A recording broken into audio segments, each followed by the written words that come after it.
My daughter asked me when I was going to sell the house less than 2 hours after we buried her mother. She had a paper plate in one hand.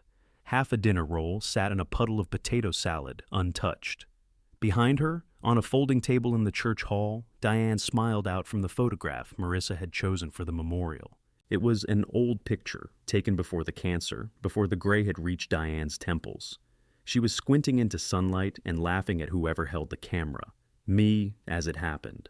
"The Mercer property won't stay available forever," Marissa said.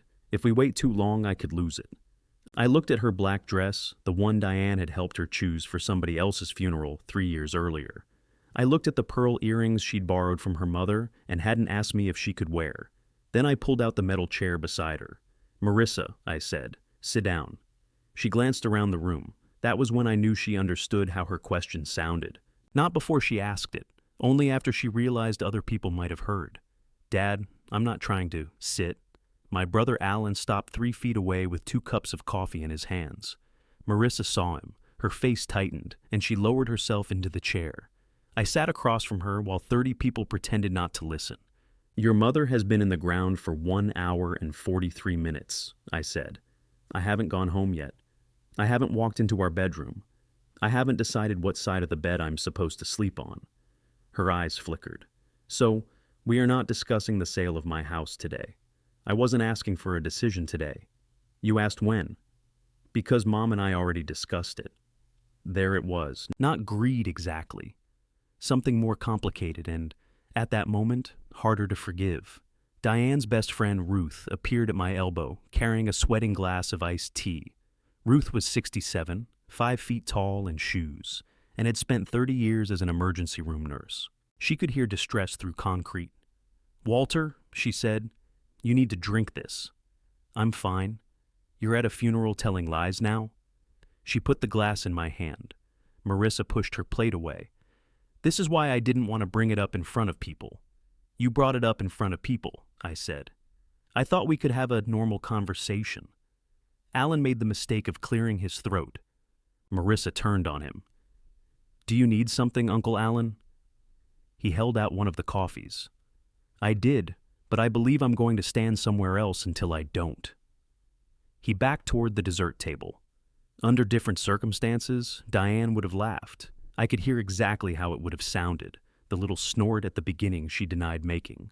For one stupid second, I turned my head as if she might be standing beside the urn of pink roses, covering her mouth.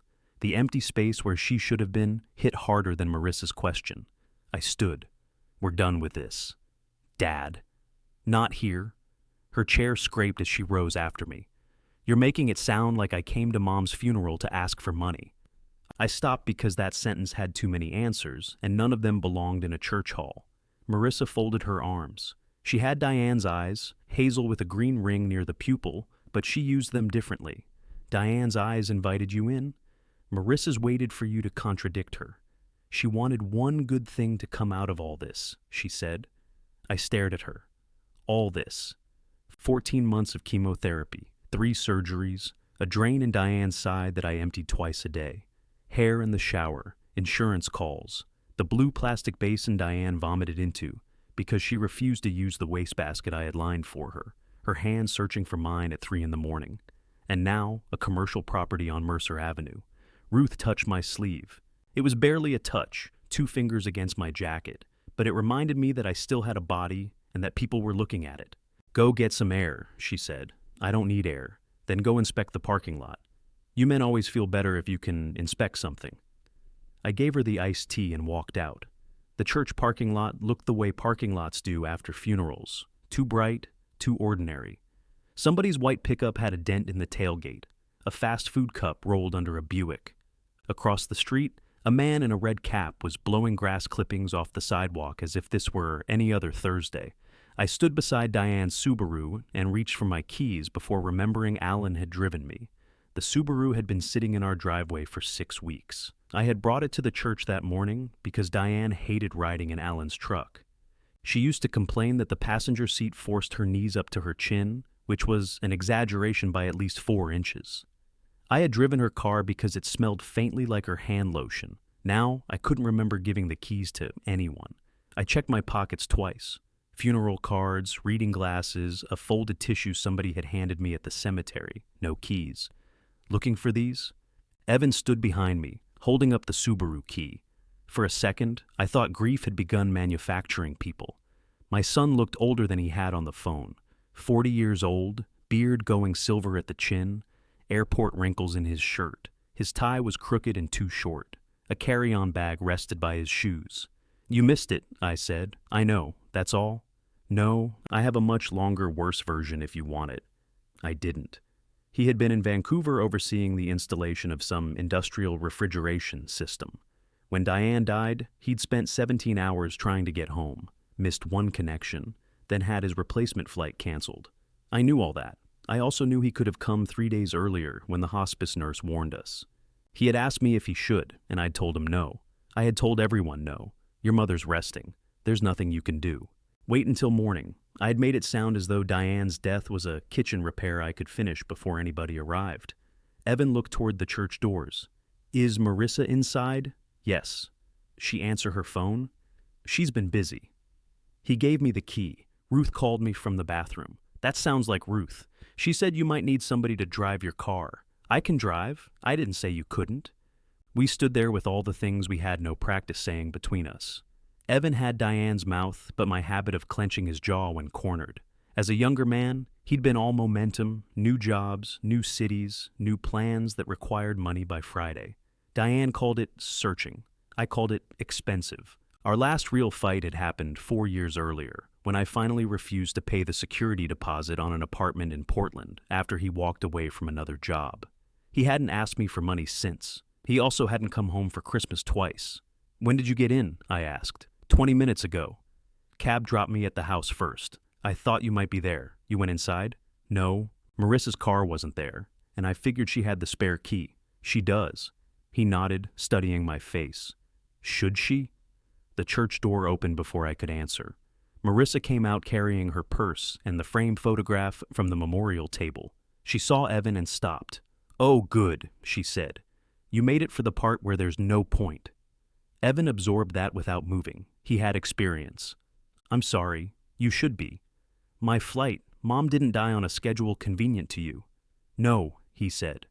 "She didn't." Marissa's anger faltered. She had expected resistance, and he hadn't supplied it. She hugged the photograph against her ribs. "What are you doing with that?" I asked. "Taking it home." "Why?" "Because it's mine. It came from the mantle. And I gave it to Mom on her 60th birthday. You gave her a frame. The photograph was already in the house." Marissa looked from me to Evan. "Are we really doing this?" I heard how ridiculous I sounded. I also saw Diane's face pressed against Marissa's black dress and had the irrational certainty that if I'd let the photograph leave, something necessary would go with it. Evan picked up his carry-on. "Maybe we all go inside," he said. "I'm leaving," Marissa said. "Then maybe you leave the picture with Dad." Her head turned sharply. "You've been here 30 seconds. I can still count. This has nothing to do with you. My mother's picture has a little to do with me. You didn't even get here in time to see them bury her." A car door slammed on the far side of the lot. The man across the street shut off his leaf blower. Even he seemed tired of us. Evan rubbed the back of his neck. "You're right. Stop saying that. What would you prefer?" "I would prefer you'd been here." "So would I." That did it. Marissa's face folded, not dramatically, just a brief collapse around the eyes. She turned away before either of us could respond. When she spoke again, her voice was flat. "Mom told me I could have this." I didn't know whether that was true. Diane had told people many things near the end. She gave Ruth her yellow mixing bowl, then forgot and offered it to our neighbor. She promised Alan her grandfather's fishing reel, though I had thrown it away 15 years ago after the handle rusted off. Dying had made her generous with objects and careless with logistics. "Take it," I said. Evan glanced at me. Marissa walked to her car. I thought she might say goodbye. Instead, she opened the back door and placed the photograph face down on the seat. "You'll need to decide soon," she said without looking at me. "Not today. I know what Mom wanted." That was the second time she said it. The first had made me angry. The second made me afraid. She drove away. Evan and I stayed beside the Subaru until Ruth pushed through the church doors with my suit coat over one arm. "If the Bennett men are going to stand around having a silence contest," she said, Do it after you help me move these flowers. Evan took the largest arrangement. Ruth handed me my coat. Your daughter left, I noticed. She took the photograph. I noticed that too. Ruth looked toward Marissa's disappearing car, then back at me. Did Diane promise her the house? No. The answer came quickly enough to sound convincing. Ruth waited. I put on my coat. One sleeve had turned inside out at the cuff, and I fought with it longer than necessary. She talked about selling, I said. Diane did. Sometimes. To Marissa? I didn't sit in on every conversation they had. That wasn't my question. I got the cuff straight. What difference does it make today? Today? None. Next week? Probably quite a bit. Inside, the reception was thinning out. Aluminum pans stood half empty along the serving table. Somebody had wrapped 3 ham sandwiches for me in foil and written Walter on top with a black marker, as if funeral grief came with a strong risk of sandwich theft. I carried one of the flower arrangements to Diane's Subaru. Ruth followed with a cardboard box holding the guest book, sympathy cards, and the pink scarf Diane had worn in the photograph. Marissa had draped it over the frame that morning. Ruth placed the box in the trunk and kept one hand on it. She was scared for Marissa, she said. Diane was scared for everybody. Not the same way. I waited. Ruth sighed. I'm not doing this in a parking lot. You started it in a parking lot, and now I regret my choice of venue. She shut the trunk. Evan came out carrying another arrangement and pretended not to see us stop talking. He drove the Subaru home. I sat in the passenger seat with Diane's scarf on my lap, because it had slipped out of the box and I couldn't bring myself to put it back. When we turned onto our street, the late afternoon sun flashed across the upstairs windows. The house looked intact. Blue siding, white porch rails, one crooked gutter over the garage that I had promised Diane I would fix when the weather warmed. Evan parked in the driveway. Neither of us moved. Then I noticed a strip of green painter's tape stuck to the front of the china cabinet, visible through the living room window. There was another strip on the floor lamp, and one on Diane's sewing table. Each had a word written on it in black marker. Keep, sell, Marissa. My daughter had already begun dividing the house while her mother was still alive. I was out of the car before Evan switched off the engine. The front door stuck in humid weather. I put my shoulder against it, pushed too hard, and nearly stumbled into the umbrella stand. Diane's cane leaned in the corner where I'd left it Tuesday morning, though there would never again be a reason for it to leave. The green tape on the china cabinet said, Marissa. The lamp said, sell. On the sewing table, the word keep had been crossed out and replaced with donate. Evan came in behind me, carrying the box from the church. Dad. I moved through the living room. Green strips appeared everywhere once I knew to look. One beneath Diane's blue vase, one on the old roll-top desk, 2 on the bookcase, because apparently half the books were worth keeping and the other half had offended somebody. The oak rocker I made for Diane when Marissa was born had a piece of tape wrapped around the arm. Marissa. I peeled it off. Evan put the box down. Maybe Mom did this. Your mother couldn't walk downstairs without me. She had visitors. I peeled the label from the lamp. It tore down the middle, leaving a bright green corner clinging to the brass. What visitors? You said people came by. They came to see her. They didn't come to tag the furniture. The sewing table label lifted more easily. Under it, the finish looked cleaner. A small, pale rectangle in 40 years of sunlight. Evan didn't try to stop me. He followed while I moved into the dining room. The break front said, sell. The silverware chest said, Marissa. My ladder-back chairs had no tape, which irritated me for reasons I couldn't have explained. Apparently, the chairs I'd built weren't important enough to claim or valuable enough to sell.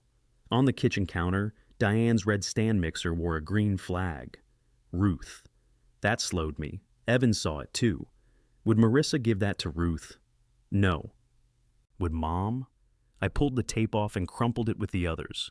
I'm not having this conversation with pieces of adhesive. The kitchen smelled faintly sour. I found 2 coffee cups in the sink, one of mine and one with lipstick on the rim. Marissa had been there that morning before the funeral. She'd brought my black tie because she was convinced I would wear the navy one. She had stood exactly where I stood now, drinking coffee while I looked for cufflinks I hadn't used since Evan's wedding. His marriage had lasted 11 months. The cufflinks had done better. I opened the refrigerator. A bowl of cut melon sat uncovered on the middle shelf. There were 6 yogurt cups Diane would never eat, a container of soup Ruth had made, and the vanilla nutritional shakes we had ordered by the case after everything else began tasting metallic to her. "You hungry?" I asked. Evan looked at the labels in my fist. "Not especially." "You should eat." "I had airport food." "That's not food. It had a tomato. That's evidence, not nutrition." His mouth twitched. It was the closest either of us had come to laughing all day, and guilt closed over the moment almost as soon as it arrived. I took out the soup. "Dad, you don't have to feed me. I'm heating soup. I can heat soup. I know you can heat soup, Evan." "Okay." I poured it into a saucepan because Diane claimed microwaves made chicken rubbery. She also claimed she could tell when I'd used one. For years, I assumed she was bluffing until she identified microwave mashed potatoes at Alan's house from across the table. Evan carried the funeral flowers into the living room. By the time he returned, I had 2 bowls on the kitchen table. He took 3 bites before he said, "Marissa called me last month. I kept my attention on my spoon. She said Mom wanted me to come home. You were working. She said it wasn't about the cancer. What was it about?" "The house." The spoon clicked against my bowl. Evan leaned back. "She asked whether I wanted anything before you sold it." "What did you say?" "That I wasn't discussing your furniture while Mom was alive. At least one of my children had managed that." "She said you and Mom had already decided," he continued. "We hadn't." I figured. "Why?" "Because you would have told me." The confidence in his answer made me uncomfortable. I had not told Evan when Diane stopped chemotherapy. I had not told him the hospice nurse had brought the hospital bed until he saw it behind Diane during a video call. I'd edited every update to the smallest piece of information I could deliver without breaking my voice. "You should have mentioned the call," I said. "I thought you knew. Everybody thought I knew." He looked toward the darkening living room. "What did Mom say about selling?" "She said the house was too much." "Is it?" "No." The gutter outside the kitchen window sagged in silent disagreement. "She worried about me climbing stairs," I said. "You hate stairs. I hate unnecessary stairs." "These stairs go to my bedroom." Evan nodded as if that distinction made perfect sense. "Marissa said Mom wanted the money to help with some property. The Mercer building. You know about it?" "I know she's been looking at it." She made it sound further along. "Marissa has always described a diving board before checking if there's a pool." "That came from you." "No, mine was measure twice, cut once." "I meant the way you said it." For a moment, Diane sat between us. She had loved turning my sayings back on me, especially when I denied they were sayings. Evan finished the soup, then stood and carried both bowls to the sink. "I'll stay tonight," he said. "You don't have to. I already paid for a hotel, but their carpet looked wet. All carpet looks wet if it has a pattern. This carpet was wet." I pointed upstairs. "Your old room has boxes in it. I can move boxes. You flew all day, and you buried your wife." The directness of it landed like a hand against my chest. He turned on the faucet. "Sorry, no. Don't apologize every time you say her name." "I didn't say her name. That's worse." He shut off the water. Neither of us knew what to do next. Diane had always provided the next thing. "Put the kettle on. Take this plate to the table. Call your sister. Walter, for heaven's sake, ask your son how work is going." Without her, the house had no verbs. Evan dried his hands on the towel hanging from the oven door. "How is Marissa paying for this building?" "She isn't." "Then why does she think you are?" "I'm not." "That isn't what I asked." I gathered the green labels from the table. The tape had stuck to itself in a tight wad, black letters showing through folds. Sell, mar, keep. Your mother worried about her. We all worry about Marissa. She had a bad year. She's had a bad year every 2 years since she was 25. Divorce isn't an oil change, Evan. No, oil changes are scheduled. I gave him a look. He raised both hands. That sounded more like you in my head. It sounded exactly like you. The landline rang in the living room. I hadn't heard it ring in weeks. Everyone called my cell, but Diane kept the landline because she didn't trust a phone that could get lost in a couch cushion. For the last month, we had turned off the ringer in the bedroom so it wouldn't wake her. I reached it on the 4th ring. "Hello? Walter, honey, it's Celia." Celia Brooks lived 3 houses down and had been referring to me as honey since the day she moved in, even though she was 7 years younger and had once called the city because my hedge touched her fence. "I wanted to say the service was beautiful," she said. "Just beautiful. That song about the eagle nearly took me out. It was On Eagle's Wings. That's the one. Listen, I also wanted to ask if you still wanted me to come by Monday. I looked at Evan. Come by for what? There was a pause. The dishes? What dishes? Diane said I could have the everyday set, the yellow ones with the brown flowers. Marissa put my name on the box. I closed my eyes. Walter? The dishes aren't boxed. Oh. Celia lowered her voice, though she was safely inside her own house. Marissa told me she'd take care of it after the funeral. She was mistaken. Another pause, deeper this time. Of course, Celia said. There's no rush. There's no plan. I understand. Do you? Yes. No, I mean, Diane and I talked, but I don't need dishes. I have dishes. Too many, honestly. I don't know why I agreed to more dishes. That was Celia, brave enough to call the city over a hedge, frightened by a grieving man's stoneware. I'll talk to you later, I said. Take care of yourself, honey. I hung up. Evan was leaning in the doorway. Celia has a label? Apparently. Mom hated Celia. Your mother disliked the hedge situation. Mom called her the fence department. She grew fond of her. When? I don't know, Evan. People contain multitudes. Celia contains complaints. I went into the kitchen and opened the cabinet beside the sink. The yellow dishes were still there. 8 dinner plates, 7 smaller plates, 6 bowls. 1 bowl had broken when Diane's hands began trembling. She'd cried over it until I reminded her that we'd bought the set at a department store in 1989 and had never liked the cups. On the bottom shelf, behind a stack of plastic containers, was a roll of green painter's tape and a black marker. I took them out. Evan stood beside me. That doesn't prove who did it, no. A faint black line marked the side of the marker cap. Diane used to make marks like that because she never put caps on tightly enough, and ink got on her fingers. I'd found blue stains on her hands more than once during the last weeks. I assumed they came from the crossword puzzle book she kept beside the bed. I opened the junk drawer, looking for nothing in particular. Batteries, scissors, string. A screwdriver that belonged in the basement. Beneath a pile of takeout menus lay a small notepad from the hospice company. The top sheet had been torn off, but the pressure of writing had left grooves in the page underneath. I tilted it toward the light. 3 words were legible. Ask Walter first. The handwriting was Diane's. Below it, in heavier block letters, someone had written, "He won't care." Evan read over my shoulder. Is that Mom too? No. The front door opened. Only 3 people had keys, me, Evan, and Marissa. Evan's key was still on the kitchen table. Marissa stepped inside, carrying Diane's framed photograph under one arm. In her other hand was a flat bundle of unused cardboard boxes. She saw the tape and marker on the counter. Then she saw the notepad in my hand. I was going to explain, she said. I set the paper down. Good, I told her. Start with why your mother had to remind you to ask me. Marissa shut the door behind her with her heel. Mom was tired, she said. She changed her mind about things every 5 minutes. That isn't an answer. I know.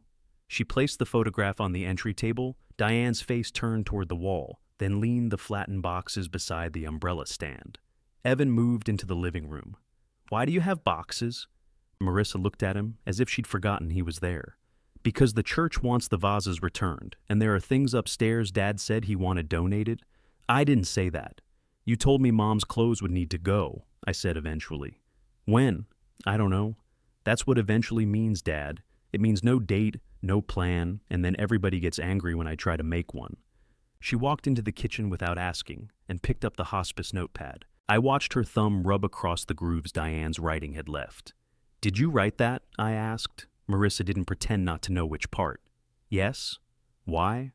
Because you wouldn't have cared. I care now. You care because Mom's dead. The words hung between us. Evan stepped forward. Marissa, don't. You don't get to say that to him. You don't get to tell me what I get to say. You weren't here, and you keep reminding everybody. Maybe because nobody else seems to remember. She set the notepad down. Her hands shook just slightly. If I hadn't spent my working life watching for the first tremor in a board before a cut went wrong, I might not have noticed. What exactly did your mother tell you? I asked. She told me she couldn't leave this mess for me? I looked around the kitchen. Everything was clean except the 2 soup bowls in the sink. What mess? Not the kitchen. Everything. The furniture, her clothes, the bills, the house. You. There are ways your own child can say you, that turn the word into an object nobody wants to lift. Evan leaned against the counter. Mom called Dad a mess? She said he'd never make a decision once she was gone. That sounds more like Mom. She said he'd stay here until the place fell down around him because staying would be easier than choosing something else. I looked through the window at the crooked gutter. Marissa saw me look. Exactly. A gutter isn't a prophecy. It's been crooked for 2 years. It still carries water. It pours water over the back steps. Only in heavy rain. Evan rubbed both hands over his face. I cannot believe this family is having a structural debate tonight. It isn't structural, Marissa said. That's the point. She picked up the roll of tape. Mom asked me to help make lists. She wanted to decide where things went while she still could. That mixer is supposed to go to Ruth. The dishes are supposed to go to Celia. I'm supposed to have Grandma's silver and the rocker. Uncle Alan gets the fishing stuff. There is no fishing stuff. I know that now. And the house? I asked. Her grip tightened around the tape. Mom said you two talked about selling. We talked about everything. She said you agreed. I said I would think about it. That's what you always say when you want Mom to stop talking. That was accurate enough to irritate me. Marissa set down the tape. She wanted you in that condominium complex near Ruth, the one with the little patios. I know which one. She said the stairs were getting hard on your knees. My knees are fine. You make a sound every time you stand up. I've made that sound since 1997. It's gotten louder. Evan looked at the floor, but not before I saw his mouth move. This isn't funny, I said. No, he said. Absolutely not. Marissa ignored him. The plan was to list this place, get you somewhere manageable, and use what was left to help me secure Mercer. What do you mean, what was left? After you bought the condo, you discussed the price of my future home? Mom did. With whom? With me. Why? Because I was here. She said it softly that time, and it did more damage than the shouting. Evan straightened. You keep using that like it made you Mom's representative. I handled her appointments. Dad took her to them. I dealt with insurance. Dad was caring for her. I found the hospice company. Because Ruth gave you the number, I called them. You want a plaque? I want someone to admit I did something. Her voice broke on the last word. We all went still. Marissa turned toward the sink, pressing her lips together. Her shoulders rose and held. When she spoke again, she kept her back to us. I know Dad did the hard parts. Everybody knows. St. Walter with his medication chart and his little alarm.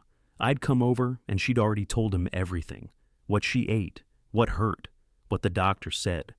I would ask one question and she'd say, Walter has it. She trusted me, I said. I know. The way she said it made trust sound like an accusation. I'm not competing with you, I said. You didn't have to. Evan moved toward her, then stopped. We were a family that could carry hospital beds up narrow stairs, but had no idea where to put our hands when somebody cried. Marissa wiped beneath one eye. The house was something I could do, she said. Mom wanted it handled. She wanted to know you'd be all right. She wanted me to be all right. And Mercer makes you all right? Evan asked. At least I'm trying to build something. By spending money Dad hasn't agreed to give you. She turned around. You want to discuss money our parents gave away? Go ahead. Apartment deposits, car repairs, credit cards, that idiotic coffee cart. It was a trailer. It was $8,000 with wheels, 9 after electrical. Thank you for correcting me. I'm not denying any of it. No, you just got to consume 10 years of their savings, discover personal responsibility at 36, and then arrive tonight as the wise older brother. I'm younger than you. You look older. Both of you stop, I said. They did. It surprised all three of us. I took the green tape from the counter and placed it in the junk drawer. Then I put the marker beside it and closed the drawer. Your mother had the right to give away what belonged to her, I said. Her clothes, her jewelry, the mixer if she wanted. She did not have the right to promise this house or money from it without me. Marissa folded her arms. You're saying she lied. I'm saying she was scared. Mom knew exactly what she wanted. Not every minute, not at the end. Her face hardened. Convenient. The word struck deeper than it should have. Maybe because I'd wondered the same thing. Diane had become confused during her last week, but the house conversations began months earlier. She might have believed I'd agreed. I might have nodded while measuring medication, thinking we had more time to settle it. What have you signed? I asked. Marissa's eyes moved toward the doorway. Nothing final? That isn't nothing. I paid to hold the property. With what? My money. How much? That's private. You've based it on my house. I based it on what Mom promised. What did you sign? A letter of intent. Evan let out a breath. Marissa. It isn't a purchase contract. Then what does it cost you to walk away? That's not the point. It becomes the point when you don't answer. She looked at me. I have until the end of the month. For what?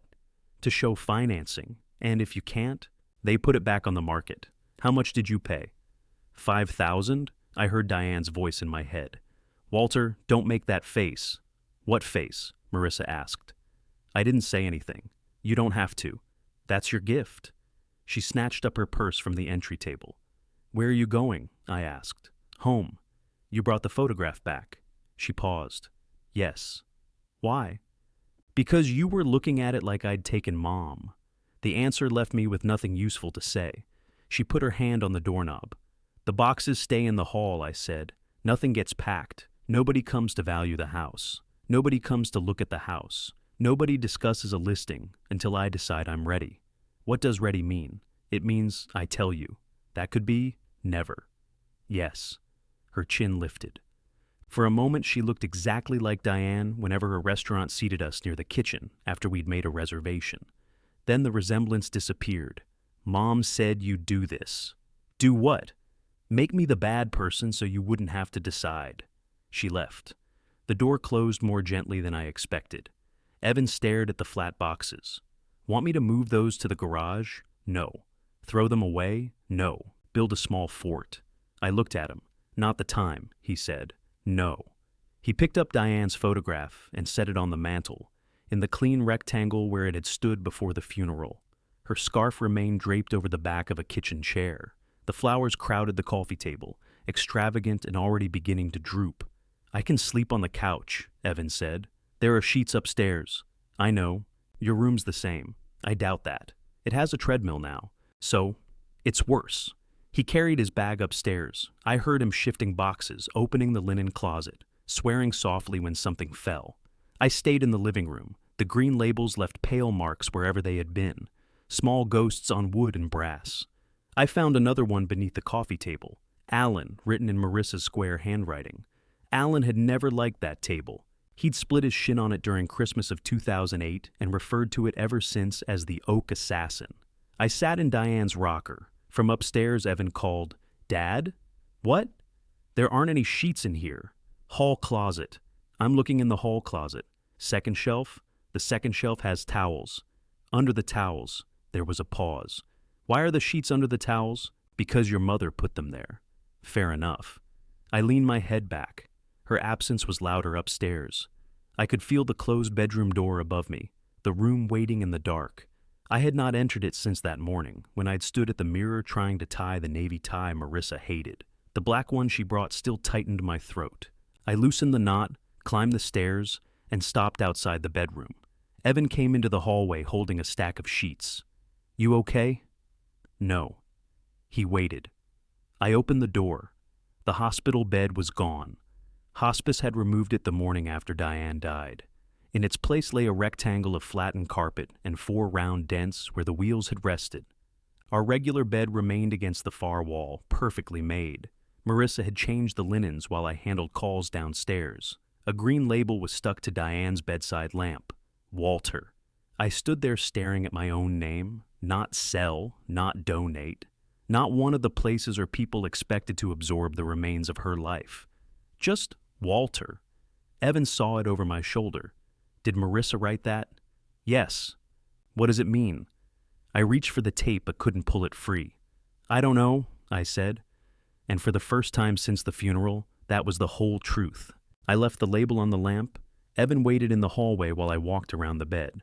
Diane's slippers were still underneath her side, toes pointed toward the bathroom.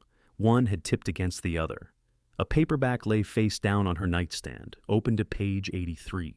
She had not been able to concentrate enough to read since March, but she liked keeping a book there because, as she put it, sick people had medical equipment and regular people had books. The bedside drawer resisted when I pulled it. Something inside had shifted against the frame. Dad, Evan said, what are you doing? I'm opening a drawer. At 11 at night after Mom's funeral. The drawer doesn't know what time it is. I tugged harder. The obstruction gave way with a rattle. Inside were throat lozenges, hand cream, a television remote that belonged downstairs, and a small glass jar containing buttons. Diane saved buttons from every shirt she threw away. She believed clothing manufacturers had entered a conspiracy to make replacements impossible to match. Nothing explained the label. I closed the drawer. Maybe it means she wanted you to keep the lamp, Evan said. It was already my lamp. You know what I mean. No, I don't. He shifted the sheets from one arm to the other. Marissa labeled people's things. Maybe Mom chose that one for you. I sleep 3 feet from it. That would make delivery convenient. I looked at him. Sorry. I touched the shade. Diane had bought it at a yard sale and covered it in fabric printed with tiny brown birds. I disliked the birds. They looked trapped, all of them flying in different directions without getting anywhere. Diane knew I disliked them and claimed that was why the lamp belonged on her side. Walter. Maybe she had told Marissa to leave me the ugly lamp as a final joke. Maybe Marissa had labeled it because she thought I was too stupid to know which objects were mine. Grief could make both explanations feel equally reasonable. You gonna sleep in here? Evan asked. Yes. Okay. Why wouldn't I? No reason. He carried the sheets to his room. I changed out of my suit and placed it over Diane's dressing chair. My white shirt smelled like church coffee, cut flowers, and somebody else's perfume from all the hugging. I put on an old t-shirt and pajama pants, then stood beside the bed, deciding whether to turn down both sides or only mine. I pulled back my side. The sheets were clean, too clean. Marissa had used the lavender detergent Diane liked, and the scent rose around me when I lay down. I lasted 47 minutes. The refrigerator made ice downstairs. Pipes clicked behind the wall. A car passed, its headlights sliding across the ceiling. Every sound gave me something to count until the house settled again and the room returned to the soft, mechanical hum of silence. Diane had not slept in that bed for 3 months. First she needed pillows beneath her knees. Then she needed the adjustable hospital bed. Then oxygen. Still, I kept reaching across the space between us. At 12:18, I went downstairs. Evan was sitting on the couch in the dark. You're in my bed, I said. He looked down at the couch. This is a couch. It's where I'm sleeping. You said you were sleeping upstairs? I changed my mind. That's allowed now? Apparently. He moved to the armchair. I found a blanket in the hall closet and sat on the couch instead of lying down. Neither of us spoke for several minutes. Finally, Evan said, "What was she like at the end?" I knew what he meant. He didn't want the medical answer I had been giving people. She was still your mother. I know. She complained that hospice tea tasted like boiled envelopes. She told Ruth the oxygen tube made her look like an astronaut designed by a committee. That sounds like her. She was frightened. He lowered his eyes. Did she ask for me? There are questions you can soften and questions that rot if you do. Yes. When? Tuesday night. Why didn't you call? You were already trying to get a flight. I could have talked to her. She'd had morphine. So? She was drifting in and out. So you decided for both of us? I stared across the room at the flowers. I thought there would be another morning, I said. Evan nodded once. His jaw tightened. That isn't an excuse, I added. No, I know. He stood. I'm going upstairs. Evan, he waited. She knew you were coming. That's not the same. No. He went upstairs carrying his disappointment, with enough care not to make the steps creak. I lay down on the couch. At some point, darkness thinned into the gray light that came through the front windows before sunrise. I awoke with one foot on the floor and a funeral card stuck to my cheek. The flowers had opened further overnight, releasing a sweet, damp smell that reminded me of dirt. Someone was moving in the kitchen. I sat up too quickly. My neck objected. Evan stood at the stove wearing yesterday's trousers and an undershirt, holding a frying pan as if he'd found it at a crime scene. You don't have eggs, he said. Your mother stopped eating them. You have pancake mix that expired in 2021. It's dry powder. It has a date for a reason. Government overreach. He opened another cabinet. Coffee? Above the maker. This is decaf. She couldn't have caffeine. Do you have real coffee? In the freezer. He stared at me. Why? Keeps it fresh. That's not true. Your mother believed it. He found the bag behind a package of frozen peas and made coffee strong enough to remove paint. We ate toast over the sink because every plate in the cabinet reminded me of Celia. At 7:30, Ruth knocked once and let herself in. She wore jeans, white sneakers, and a red raincoat though the sky was clear. In one hand she carried a bakery box. In the other was the pink insulated bag she used for everything from medication to potato salad. She stopped when she saw Evan. "You look terrible," she told him. I've traveled. It doesn't explain that shirt." He glanced down at his undershirt. "Good morning, Ruth." She hugged him before he could prepare. Evan's arms hung at his sides for a second, then closed around her. When she released him, she pressed both palms to his face. "You missed her," she said. "Yes. She knew you were trying." He looked toward me. Ruth followed his eyes and understood something had happened without knowing what. "Well," she said, "I brought bear claws. Sugar may not repair this family, but we have not conducted a fair test."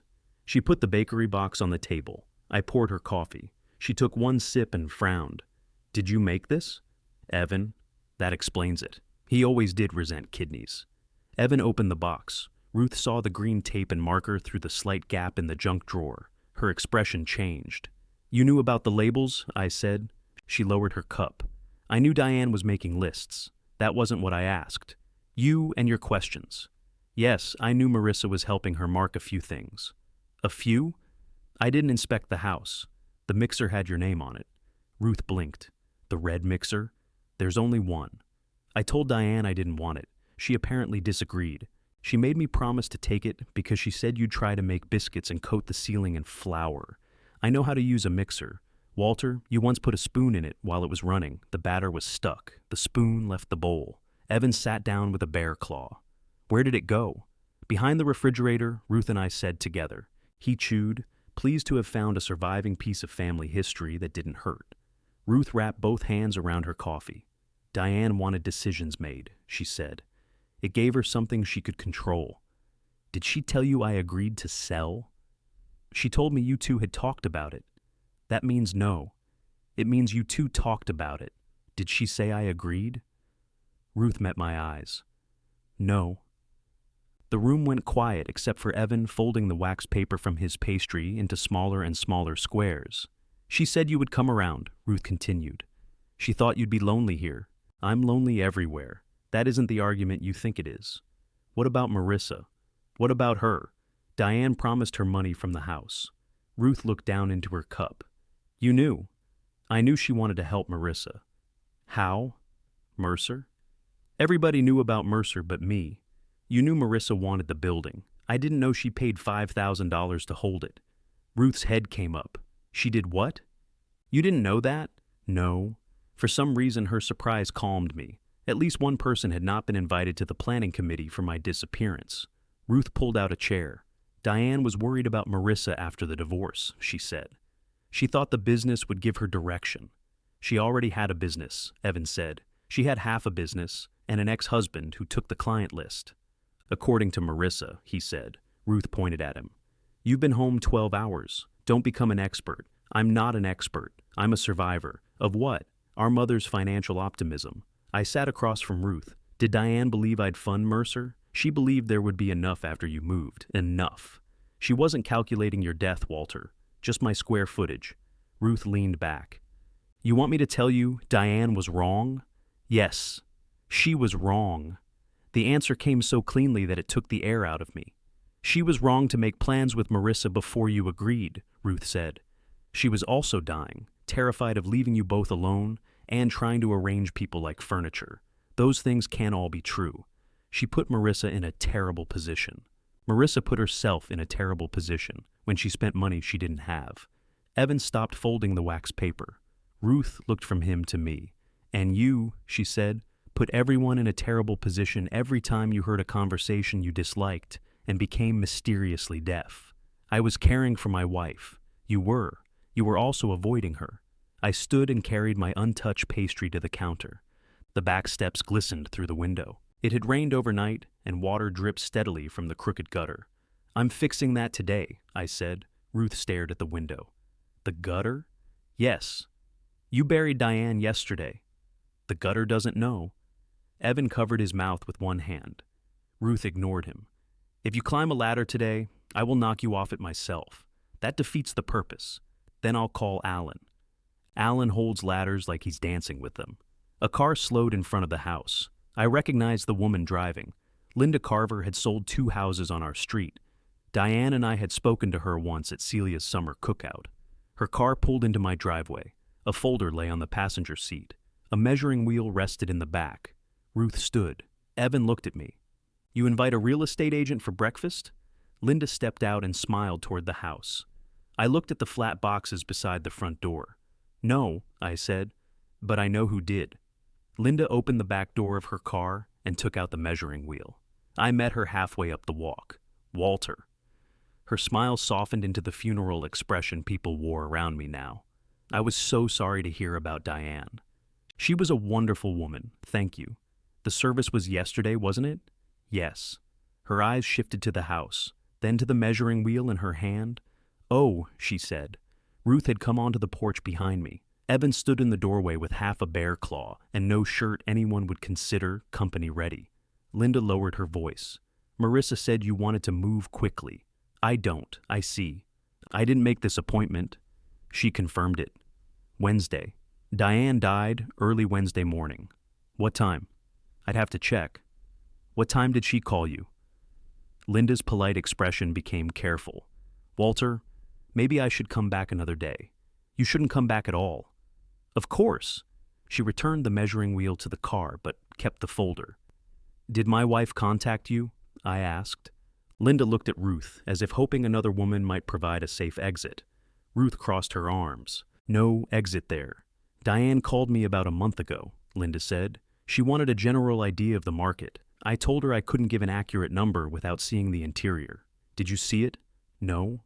"We scheduled twice, but she wasn't feeling well." "Did she say I agreed to sell?" "She said you were discussing options." "That means no," Ruth said from the porch. Linda gave a small, helpless nod. "In my experience, yes." Evan coughed into his fist, hiding a laugh badly. I wasn't amused. "Then why are you here?" Marissa said the family had decided. "The family lives here." I pointed at myself. "The family has not decided. I understand. No sign, no pictures, no measurements. Absolutely. And don't call Marissa about this house again." Linda tucked the folder under her arm. "I'll note that you're not ready. I'm not a pie. I don't need more time in the oven. I'll note that the property is not available. Thank you." She reached her car, then paused.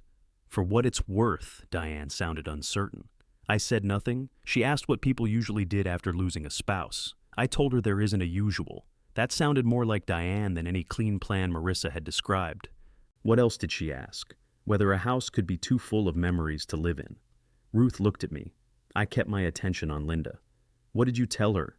"That the person who has to live there gets to answer."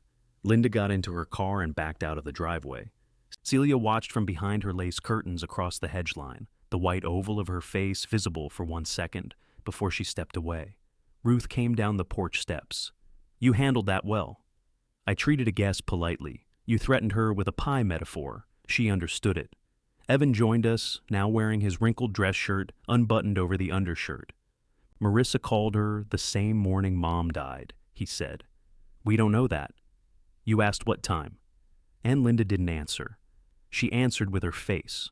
Ruth took out her phone. "I'm calling Marissa." "No, she doesn't get to send a real estate agent over the day after the funeral." "I'll handle my daughter." Ruth looked past me at the crooked gutter.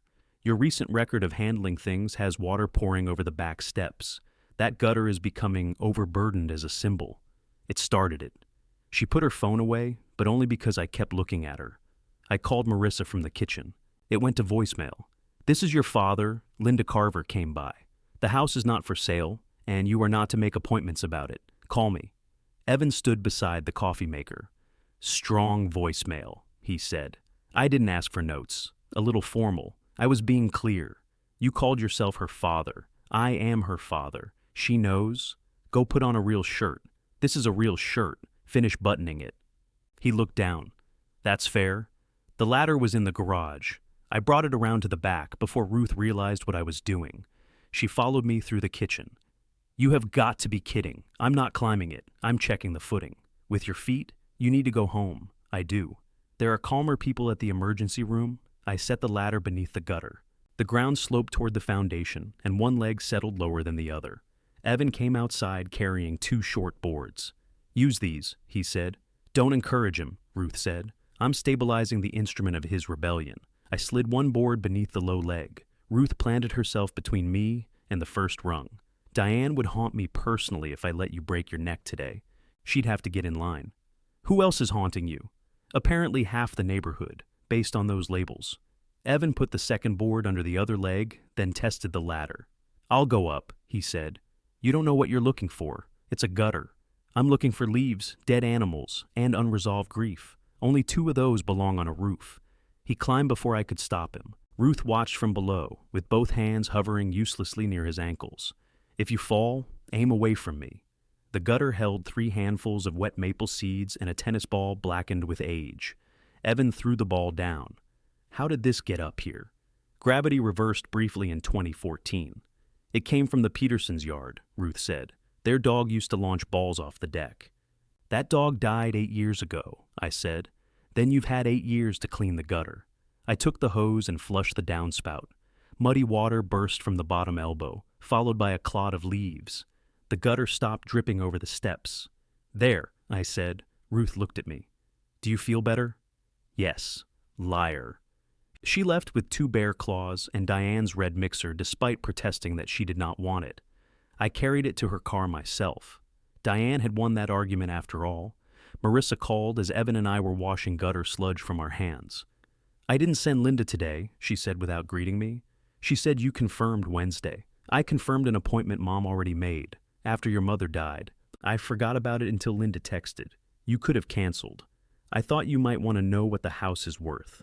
I know what it's worth. That isn't what I mean. I know exactly what you mean." Evan dried his hands and left the kitchen, giving me a privacy he had not offered at the church. Marissa exhaled into the phone. "Did you embarrass her?" I told her the house wasn't available. "She's a professional." "So am I." "You're retired. Professionalism doesn't expire." There was a pause. "Dad, I'm trying to keep the Mercer deal alive. You said you had until the end of the month." "I do. That doesn't mean I can ignore it until then." "You should have waited until I agreed before you paid anything. I trusted Mom. You gambled on me. That's not fair." "Which part?" "She believed you would sell." "Belief isn't permission." "You never told her no." The sentence slipped between my defenses because it was true. I sat at the kitchen table. I told her I didn't want to discuss it while she was sick, which meant she had to die before you'd answer. "No," that's what she heard. I could see Diane in the adjustable bed, irritation sharpening her face. "You always think postponing a conversation is different from refusing to have it." I had been changing the oxygen filter when she said it, or checking the dosage schedule, something necessary. I remembered that much because necessary things had been my shield. "Did she ask you to call Linda?" I said. "Yes." "And label the furniture?" "Yes." "And use the house money for Mercer?" Marissa hesitated. "She said she wanted to help me. That wasn't the question. She said you would understand." "Did she say I agreed?" Another pause. "She said you would." There it was, a promise written in the future, tense and spent in the present. "I haven't," I said. "I know that now." Her voice sounded smaller. I looked at the flat boxes by the front door. "Why does the lamp upstairs have my name?" "What lamp?" "The bird lamp on your mother's nightstand." "Oh. What does Walter mean?" Marissa was quiet long enough that I thought the call had dropped. "Mom told me you hated that lamp. I dislike the birds. She said you called them confused ducks. They don't look like ducks. She thought it was funny that you pretended to hate it and kept repairing it. I repaired the switch once, twice. She said the second time you rewired the whole thing after she knocked it over. The socket cracked. She wanted you to keep it. I was already keeping it. I told her that." "What did she say?" Marissa's breath caught, almost a laugh and almost not. She said, "Then put his name on it so he knows I chose something for him too." I looked toward the stairs. The house made its ordinary sounds around me. The refrigerator motor started. Water ticked through the downspout Evan had cleared. Upstairs, the tiny brown birds flew forever around the lampshade. "She thought I would give everything away?" I asked. "No? Then why?" "She was giving pieces of herself to everybody. She realized she hadn't put your name on anything.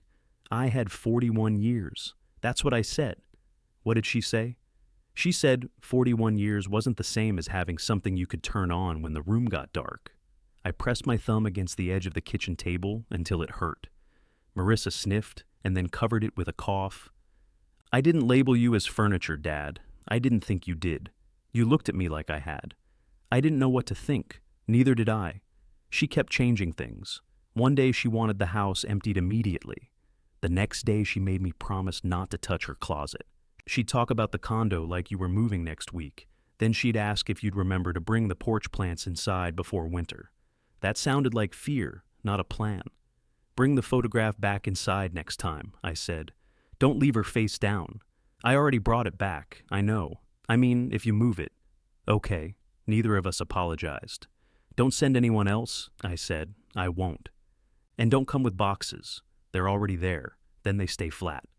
Fine. She ended the call. Evan came back into the kitchen, holding his suitcase. You leaving? My hotel carpet may have dried. You can stay. He studied me as if the offer contained a trap. I have to fly out Sunday night, he said. I can stay until then. Fine. He set the suitcase down. My phone rang again. This time the screen read, Harbor Storage. I knew why they were calling. For 11 months I had paid for the unit holding the chandeliers, linens, folding arches, and artificial greenery from Marissa's failed business. She had promised to take over the bill after the divorce. I answered. The manager told me the automatic payment had failed because the card on file had expired. I gave him the new number from my wallet. Evan watched me read it aloud. When I hung up, he said, What was that? Nothing. His face changed. It was the same expression Marissa wore whenever I said I would think about something. For the first time, I understood how nothing could sound exactly like a lie. Evan held out his hand. What? Your phone. Why? I want to see what nothing costs. I put the phone in my pocket. Harbor Storage. What's in Harbor Storage? Marissa's business equipment. You're paying for her storage? Temporarily. How temporarily? I opened the refrigerator, though I wasn't hungry. Since last August. Dad. She was separating from Dean. The business accounts were tied up. And now? Now they're divorced. So, why are you still paying? I took out the bowl of melon, removed a piece, and immediately put it back. It had gone soft around the edges. Your mother asked me to help. Of course she did.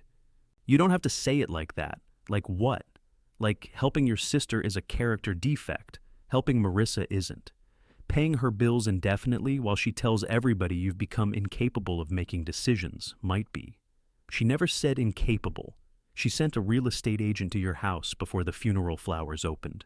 The appointment existed before, and she confirmed it after Mom died. I shut the refrigerator. Evan leaned against the kitchen table. How much? $286. A year, a month. His eyebrows went up. For 11 months? It isn't your money? No, I used mine up years ago. That sat between us. You think I've forgotten? I asked. I think you'd like to. The apartments, the car, that coffee contraption, trailer. Whatever it was, it caught fire. The espresso machine shorted at a farmer's market. We had a permit, not for the fire. He looked away, but his mouth twitched. I didn't smile. You needed help. I needed consequences. You say that now. I said it then too. Just not until after I called you a heartless control freak. You left out ungrateful. I probably ran out of breath. He pulled out a chair and sat. When you said no to Portland, I hated you for 6 months, he said. Maybe a year. But I took the refrigeration job because I had to. I was bad at it. Then I got less bad. Now people call me when 20,000 pounds of food are about to thaw. That seems unnecessarily dramatic. It's refrigeration. The stakes are built in. He tapped one finger on the table. Cutting me off was the first time you treated me like an adult. I was angry. You can be right for the wrong reason. That sounds like something you paid a therapist to tell you. It is. Much better investment than the trailer. I sat across from him.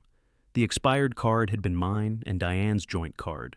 A replacement arrived while she was in hospice. It still waited unopened beneath a stack of medical statements in the roll-top desk. I told Marissa the storage was temporary, I said. Did you give her a date? No. Then you told her the same thing you told Mom about the house. I looked at him. He didn't take it back. I called the storage manager and asked whether we could visit the unit that afternoon.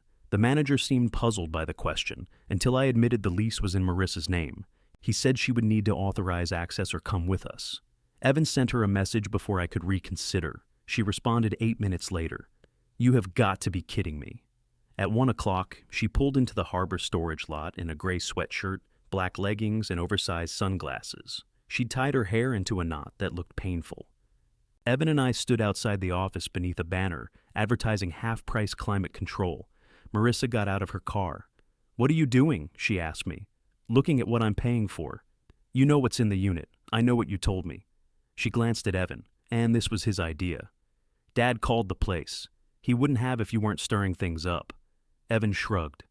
"I've been accused of worse. Yesterday was Mom's funeral. I was there for the end." "Don't." I stepped between them, though neither had moved. "I'm ending the automatic payment," I said. "You'll have 30 days to make another arrangement." Marissa stared at me over the top of her sunglasses. Her eyes were swollen. "Today? I'm telling you today." "Why? Because I asked about the house?" "No. That's a lie. It's overdue. 11 months was fine, but now it's overdue. 11 months wasn't fine." I should have said something sooner. She folded her arms. "Mom wanted to help me. Mom is not here to keep volunteering me." Marissa flinched. Evan looked at me sharply. The sentence had come out colder than I intended, but I couldn't pull it back without making it dishonest. Marissa turned toward the rows of orange metal doors. "Fine." She entered a code on the keypad. The gate slid open. Unit 214 was near the rear fence, between a boat covered by a blue tarp and a unit filled with restaurant chairs. Marissa unlocked the orange door and pushed it upward. The smell came first.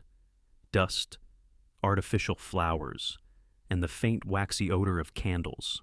White folding arches stood along one wall. Clear tubs held table linens sorted by color. Brass candlesticks filled milk crates. There were wooden signs, glass cylinders, charger plates, battery lanterns, and coils of fake eucalyptus that appeared more alive than anything green had a right to look indoors. At the back stood a 7-foot arbor made of walnut. I had built it. Marissa's first wedding client wanted something rustic but elegant, which sounded to me like a clean barn. She showed me a picture, and I spent 3 weekends in the garage cutting mortise and tenon joints because I didn't trust bolts to hold. At the wedding, she wrapped the arbor in white roses and positioned it beside a lake. Diane cried before the ceremony began, though we did not know either person getting married. The arbor now had a packing blanket draped over one side. I walked toward it. "Don't," Marissa said. "I'm looking. You'll decide it's worth money as lumber. I would never cut this apart. You threw away my dollhouse. You were 32. It was in Mom's attic. The roof had mice. One mouse, a family of mice. You don't know their relationships." Evan laughed. Marissa tried not to. The effort lasted 2 seconds before a sound escaped her, small, unwilling, and painfully like Diane's snort. We all heard it. Marissa turned her face away. I touched the arbor. Dust came away on my fingers. "You haven't used this recently," I said. "I haven't had a wedding since October. What about the corporate event in March? Canceled. You told Mom it was postponed. It was canceled after she went into hospice. I wasn't going to tell her my business was failing while she was dying. What about Dean's clients? Dean kept the ones who paid. Could he do that?" He did. She removed her sunglasses. "Mercer isn't just a building," she said. "It has a courtyard, a kitchen, enough storage that I wouldn't need this place. I could offer the venue and planning together instead of begging people to hire me after they've already spent their budget. Can you afford to operate it? If I can secure it.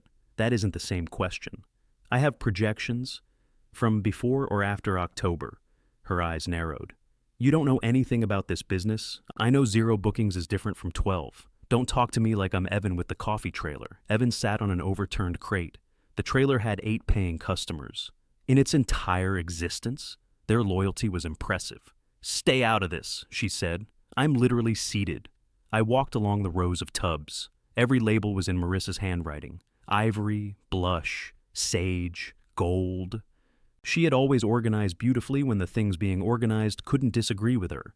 "Why didn't you tell us?" I asked. "Tell you what? That there were no jobs. What would you have done?" I didn't answer quickly enough. "You would have paid the storage," she said. "Mom would have said Mercer was the answer. which is exactly what happened without me saying anything. That doesn't make it sustainable. No, Dad. It makes it embarrassing. She sat on a plastic tub and pressed her palms together between her knees. When Dean left, I thought the worst part was going to be people knowing he chose somebody else. Then I realized he'd taken every client who liked him better, which turned out to be most of them. He said I was good at making things pretty, but terrible at making people feel relaxed. Dean wore loafers without socks, Evan said. His judgment is compromised. Marissa looked at him. Thank you. You're welcome. He also said I made every event feel like an emergency. Evan considered that. Also the loafers? She shook her head. I wanted Mercer to prove he was wrong, she said. Mom knew that. Your mother wanted you protected from being wrong, I said. Marissa stood. And you never did? I did it for both of you. Evan got cut off. Eventually. And now he gets to come home, sit on a box, and explain why I need the same lesson. I'm not explaining anything, Evan said. You sent me the message. Dad was going to do this whether I came or not. I wasn't sure that was true. The manager drove past on a golf cart and lifted 2 fingers in greeting. We watched him disappear around the next row. I can cover next month, Marissa said. After that, I don't know. I already paid this month. Then I have until the next due date. You have 30 days. I heard you. She picked up a loose coil of eucalyptus and put it into a tub. I can sell some of the inventory. Good. Don't sound pleased. I'm not pleased. You look pleased. This is my face. That has been your defense my entire life. Evan stood. I'll help photograph things. I don't need help. You have 400 candle holders, 216. Then we'll be done by dinner. She looked at him, suspicious of kindness offered without an invoice. I'll think about it. Careful, I said. In this family, that means no. Marissa gave me a tired, almost resentful smile. We lowered the storage door. She locked it, then kept her hand on the padlock. Did Mom ask for me Tuesday night? She said. The question caught me unprepared. Yes. What did she say? She wanted to know if you'd eaten. Marissa closed her eyes. That's all? She asked if Mercer had the little brick courtyard. It does. I told her yes. You'd never seen it. I looked at the pictures you sent. You didn't answer. I didn't know I was expected to grade the masonry. She faced me. She thought you didn't care. I cared that you cared. That isn't the same. No. She waited, perhaps expecting me to produce something better. I didn't. She walked to her car. 30 days, she said. 30 days. After she drove away, Evan and I remained beside the empty parking space. You could help her sell the equipment, he said. She told you she didn't need help. So did you last night. I looked back at the orange door. Through it, I could picture the walnut arbor standing in the dark, joints still tight, holding up nothing. I'll call her tomorrow, I said. Evan nodded. That evening, when we got home, the light on the answering machine was blinking. I pressed the button. Marissa's voice filled the kitchen, recorded sometime during Diane's last week. Mom, pick up. I'm at Mercer. They dropped the price. I need you to talk to Dad tonight, okay? We can't keep waiting for him to be ready. There was a click. Then Diane's voice, faint and breathless, captured when she answered too late. Marissa? The message ended. I stood with my finger over the delete button. Evan reached past me and pressed save. Not because it proved anything, because it was the first time all day either of us had heard our mother's voice. I played the message again. Marissa's voice came first, brisk and irritated, each word aimed at a future she believed could still be controlled. Then the silence, a little static. Finally, Diane, too weak to reach the telephone before the machine answered. Marissa? One word, and the kitchen changed shape around me. I pressed the button again. Evan didn't stop me. He sat at the table while I listened 4 more times, as if repetition might reveal what Diane would have said next. The machine only clicked and announced the time in its cheerful mechanical voice. That was Monday, I said. Evan looked at the display. Yes. She could still get downstairs Monday. Did she? Not without help. Maybe she was calling from the bedroom extension. We'd unplugged it. The cord caught on her walker. He nodded. That left the kitchen phone. 15 stairs down, one hand on the rail, the other carrying the oxygen line so it wouldn't snag. I pictured her hearing Marissa's voice through the answering machine and trying to reach it. Or maybe I had helped her down and forgotten.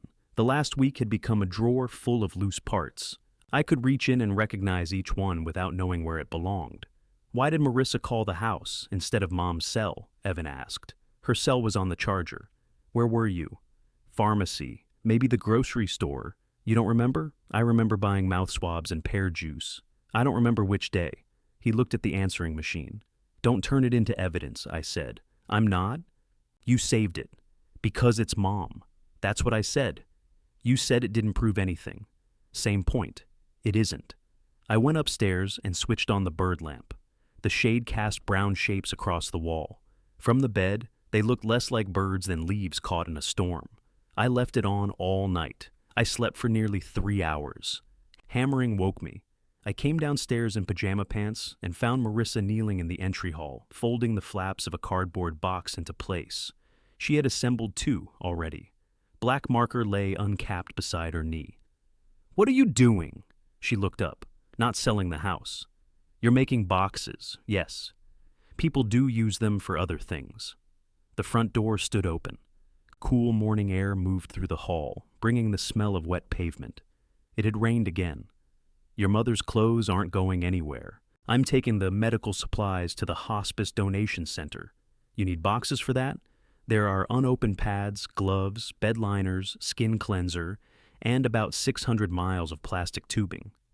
The tubing goes with the oxygen machine. The oxygen company already took the machine. Then they should have taken the tubing. She capped the marker. Good morning, Dad. Don't do that. Do what?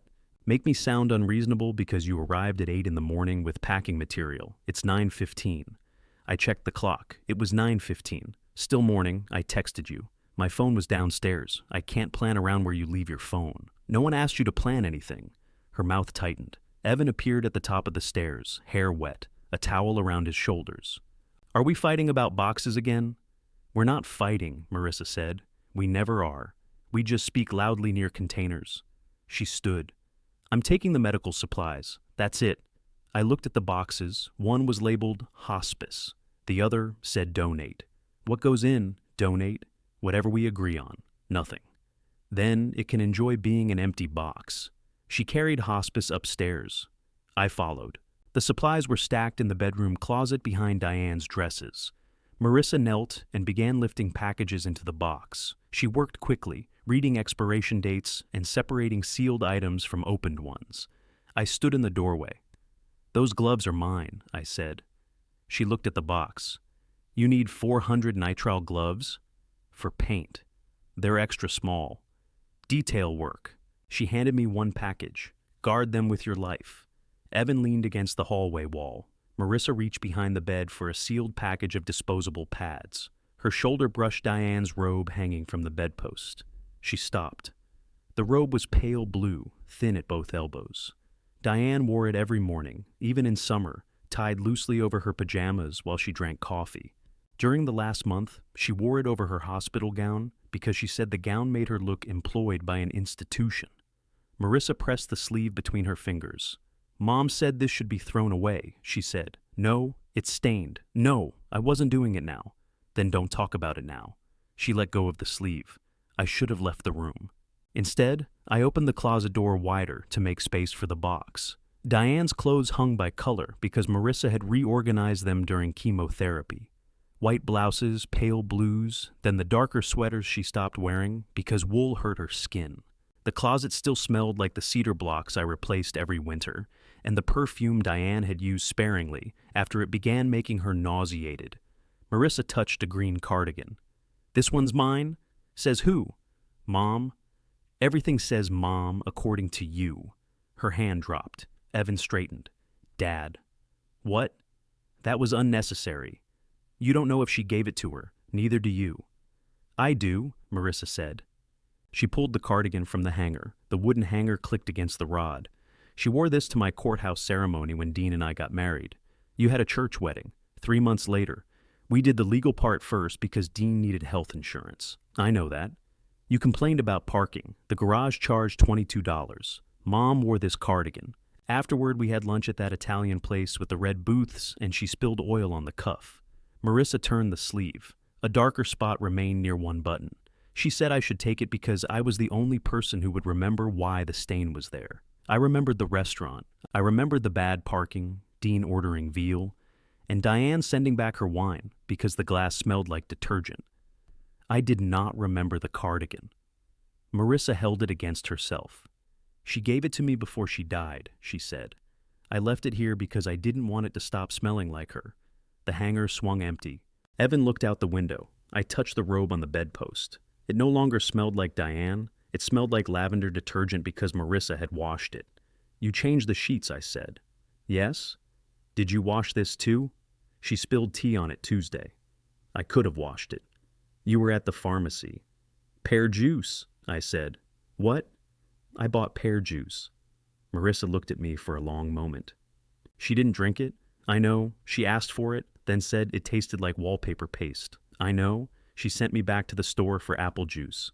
I didn't know that. It was after you went to bed. I didn't go to bed. You fell asleep in the chair for 20 minutes, an hour and a half. Something passed between us, not blame exactly, but the recognition that we had occupied the same terrible week from different rooms. Marissa folded the cardigan over her arm. Can I take this? It was the first time she had asked. Yes. She swallowed. Thank you. We filled the hospice box together. Sealed gloves, bed liners, cleanser, 2 unopened packages of mouth swabs. I kept the extra small gloves. Nobody challenged me. When we finished, Marissa carried the box downstairs. The donate box remained empty beside the stairs. I picked up Diane's robe and draped it over the dressing chair. On the way out, Marissa paused beside the mantel. Those pearls are Mom's, I said. Her hand went to one earring. She gave them to me at Christmas. Which Christmas? The last one. I don't remember. You were arguing with Evan about the thermostat. It was 76 degrees. I was cold, Evan said. You wore shorts. I still do that. Marissa removed one earring, then the other. She held them out to me. I looked at the pearls in her palm. Diane wore them to dinner on our 25th anniversary and lost one under the passenger seat of her Subaru. I spent an hour with a flashlight and tweezers retrieving it from the seat track. Keep them, I said. I'm not asking permission. She gave them to me. Then why are you holding them out? Because I'm tired of everything I say sounding suspicious. She put them in her sweatshirt pocket. Evan carried the hospice box to her car. I'll meet you at storage at noon, he said. You don't have to. I know, I'm not buying lunch. I wasn't expecting a parade. She closed the trunk. Bring your phone. The camera on mine makes everything look yellow. At noon, I went with him. Marissa objected until I told her I'd brought sandwiches. She accepted that as a valid credential. We spent 4 hours photographing glassware, candlesticks, lanterns, and linens. Evan built a white backdrop from one of the folding arches and a tablecloth. I measured the larger pieces. Marissa wrote descriptions on her phone and corrected us whenever we called blush pink or ivory white. Colors have undertones, she said. So do threats, Evan replied. By late afternoon, they had listed 68 items. A woman from 2 towns over sent a message asking about 40 gold chargers. Marissa answered immediately. She wants them for half price, she said. Counter, Evan told her. She'll disappear. Then she wasn't buying them. Marissa typed, deleted, then typed again. The woman accepted the higher price. Marissa stared at the screen. That was fast, she said. You priced them too low, I said. Can you let me have one successful minute? I raised both hands. She leaned against the walnut arbor and looked around the unit. Sunlight entered through the open door in a long orange rectangle. If Mercer falls through, she said, I don't know what I'm doing next. Evan closed a tub of candle holders. You're selling 40 chargers tomorrow. That isn't a life. No, it's tomorrow. She looked at me. Did Mom ever tell you what she wanted me to do if the building didn't happen? No. That answer seemed to surprise her.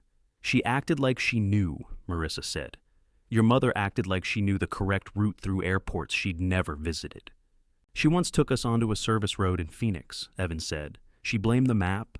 The map was upside down. Marissa smiled. Then the smile faded. She was so sure. About Mercer? I asked. About us being okay. No one answered. We lowered the storage door before sunset. Marissa had sold the chargers, 12 lanterns, and 1 folding arch. She locked the unit and turned to me. I can pay next month, I heard. I'm not asking you to. I didn't say you were. She nodded, unsure what to do without a fight. Then she handed me the black marker she'd used for the listings. It was the same kind as the one in my junk drawer, but newer, the cap clean. "I'll come for the empty boxes tomorrow," she said. "Leave one." "Why?" "I haven't decided." She studied my face, searching for the hidden refusal. "All right," she said. "One." That night, I assembled the donate box. I carried it upstairs and set it outside the bedroom. I didn't put anything inside, but I left the top open. The box was still empty when Alan walked in. Sunday morning carrying a fishing tackle box and a pecan pie. He held up one in each hand. "Guess which one was in my truck for 4 years?" "The pie," Evan said. Alan looked offended. "Your uncle has standards. You had a sandwich under your seat until it changed color. That was wrapped in a napkin, wax paper, same food safety family." Alan put the pie on the kitchen table and the tackle box on the floor. He was 3 years younger than me and had spent most of his life insisting the difference was visible. It wasn't. We had the same white hair and Bennett nose, though his stomach arrived in rooms a moment before the rest of him. He opened the tackle box, found this in my garage. Inside lay rusted hooks, 2 red and white bobbers, a spool of brittle fishing line, and a metal lure shaped like a wounded minnow. "None of that is mine," I said. "It was Dad's. It was in your garage. That doesn't make it mine.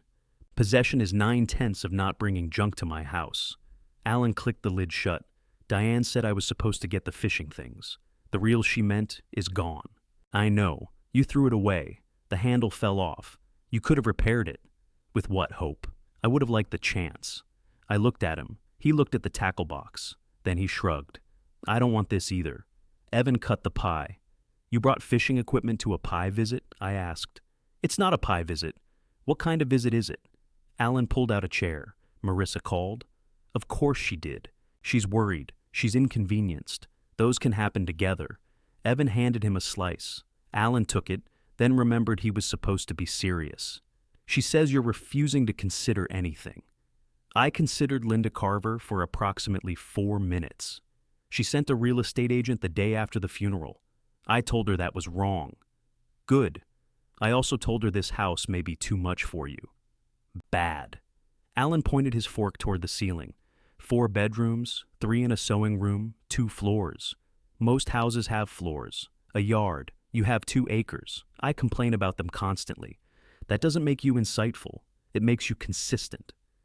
Evan sat across from us with his pie. "I'm gonna miss this." "No, you're not," Alan and I said together. Alan chewed. "I'm not saying sell tomorrow. I'm saying don't decide. Never just because Marissa asked badly. She asked when, not whether. I know. At her mother's funeral, I was there.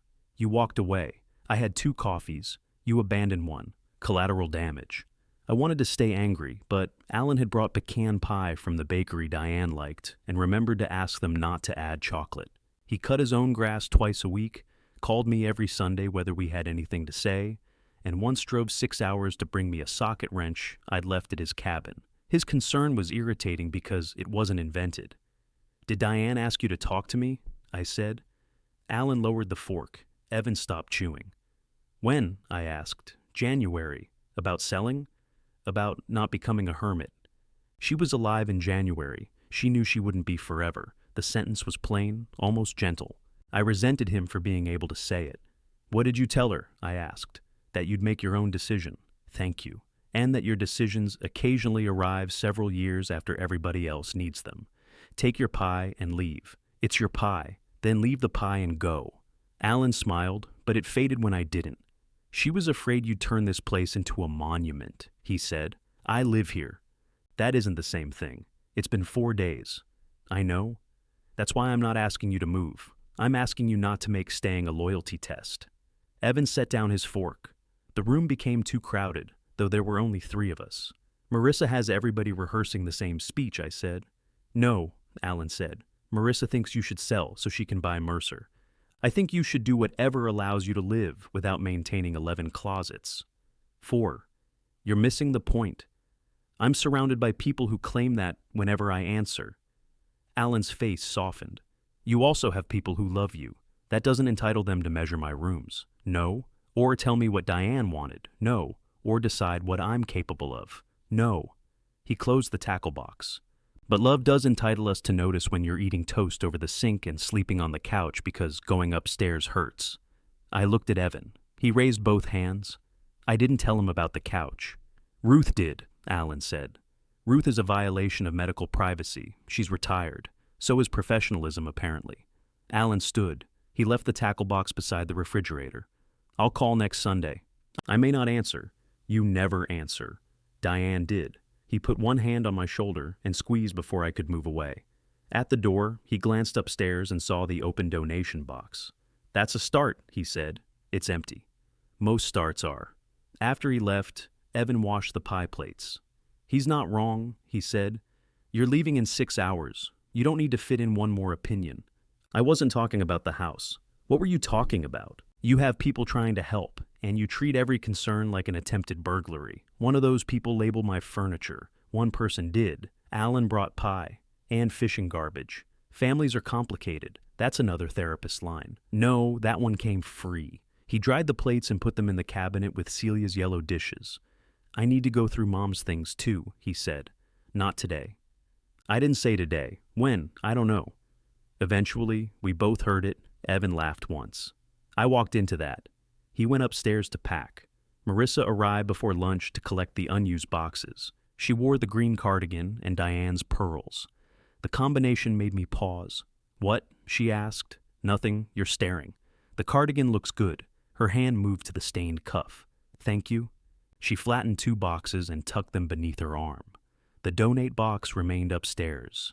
Did Alan come? She asked. Yes. How did that go? He abandoned fishing equipment.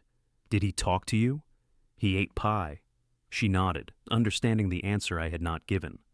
Evan brought his suitcase down. Marissa looked at it. You're leaving already? Tonight. You just got here. That sounds familiar. I didn't mean, I know. She leaned the boxes against the wall and hugged him, not politely.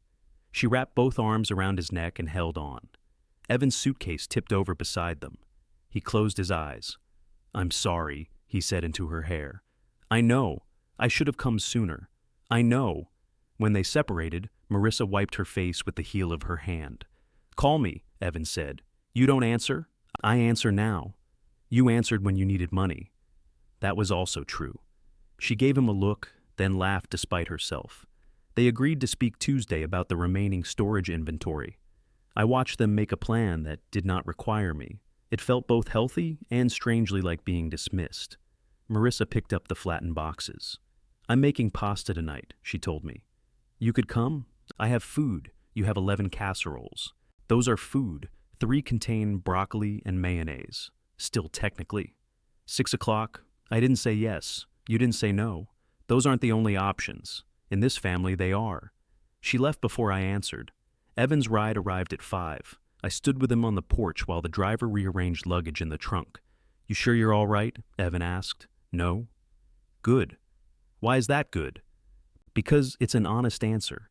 He hugged me, his shoulder pressed against my chin. He smelled like my soap and the coffee he had made too strong. I should have called you Tuesday night, I said. You thought there'd be another morning. I was wrong. I should have come when the nurse warned us. You asked me. I let you decide because it was easier than deciding. That sounded like mine too. He stepped back. Don't keep the house just to beat Marissa, he said. I'm not. Okay, you don't believe me. I believe you think you're not. Before I could answer, he got into the car. I watched until the taillights disappeared. At 5:45, I put on my coat and took it off again. At 6, I opened a casserole. At 6:10, I closed it. I drove to Marissa's house and sat at her kitchen table while she served pasta in bowls that had belonged to no dead person I knew. We talked about traffic, storage listings, and whether pecan pie counted as breakfast. We did not mention Mercer or the house. It was the most difficult ordinary dinner I had ever eaten. When I returned home, rain had begun tapping the windshield. The gutter over the back steps carried water cleanly into the downspout. I stood under the porch roof, admiring the repair. Then a drop landed on my head. I looked up. Water had darkened one of the porch ceiling boards. Another drop gathered along the seam, swelled, and fell. Inside, the sewing room smelled damp. A brown stain spread across the ceiling above Diane's table, wider than my hand. I brought up a bucket and placed it beneath the drip. The sound followed me into the bedroom. Tap. Silence. Tap. I switched on the bird lamp and lay on top of the covers. The house wasn't falling down around me, but somewhere above the ceiling, water had found a way in. And I knew better than anyone what happened when a small problem was left alone, because dealing with it could wait until morning. By 4:30, the stain had spread beyond the bucket. I moved Diane's sewing table away from the wall and covered it with a plastic drop cloth. The bucket caught most of the water. The rest followed a ceiling seam and dripped onto the floor in 3 separate places, as organized as a firing squad. I added 2 mixing bowls. At 5, the rain weakened. At 5:20, I went to the garage. The extension ladder was still damp from the gutter job. I carried it to the side of the house and set it below the lowest roof line, where the porch roof met the second story. The ground was level there. I checked both feet, leaned my weight against the rails, then climbed high enough to see the shingles. Wet maple leaves covered the valley beside the dormer. There was the problem. Not the whole problem, maybe, but enough to explain why water had backed beneath the flashing. I climbed onto the roof with a plastic rake and a 5-gallon bucket tied to a rope. I had done roof work for 30 years. I knew where to place my feet. I knew wet shingles were dangerous. I knew no one should work alone. Knowing and caring are different tools. The first section cleared easily. I pulled out leaves, 2 small branches, and a clump of black grit from aging shingles. Water began moving through the valley. I crawled higher. My left shoe slid 6 inches. The rake clattered down the roof and disappeared over the edge. I dropped onto one knee and grabbed the metal vent pipe with both hands. The bucket tipped, spilling wet leaves around me. For one long second, I saw nothing but the gutter below and the slick gray slope between us. My knee throbbed. My fingers tightened around the vent. "Idiot," I said aloud. Diane would have agreed. I moved down on my backside, one careful foot at a time. The ladder remained steady. When I reached it, I paused with both hands on the rails until the shaking stopped. A car horn sounded from the street.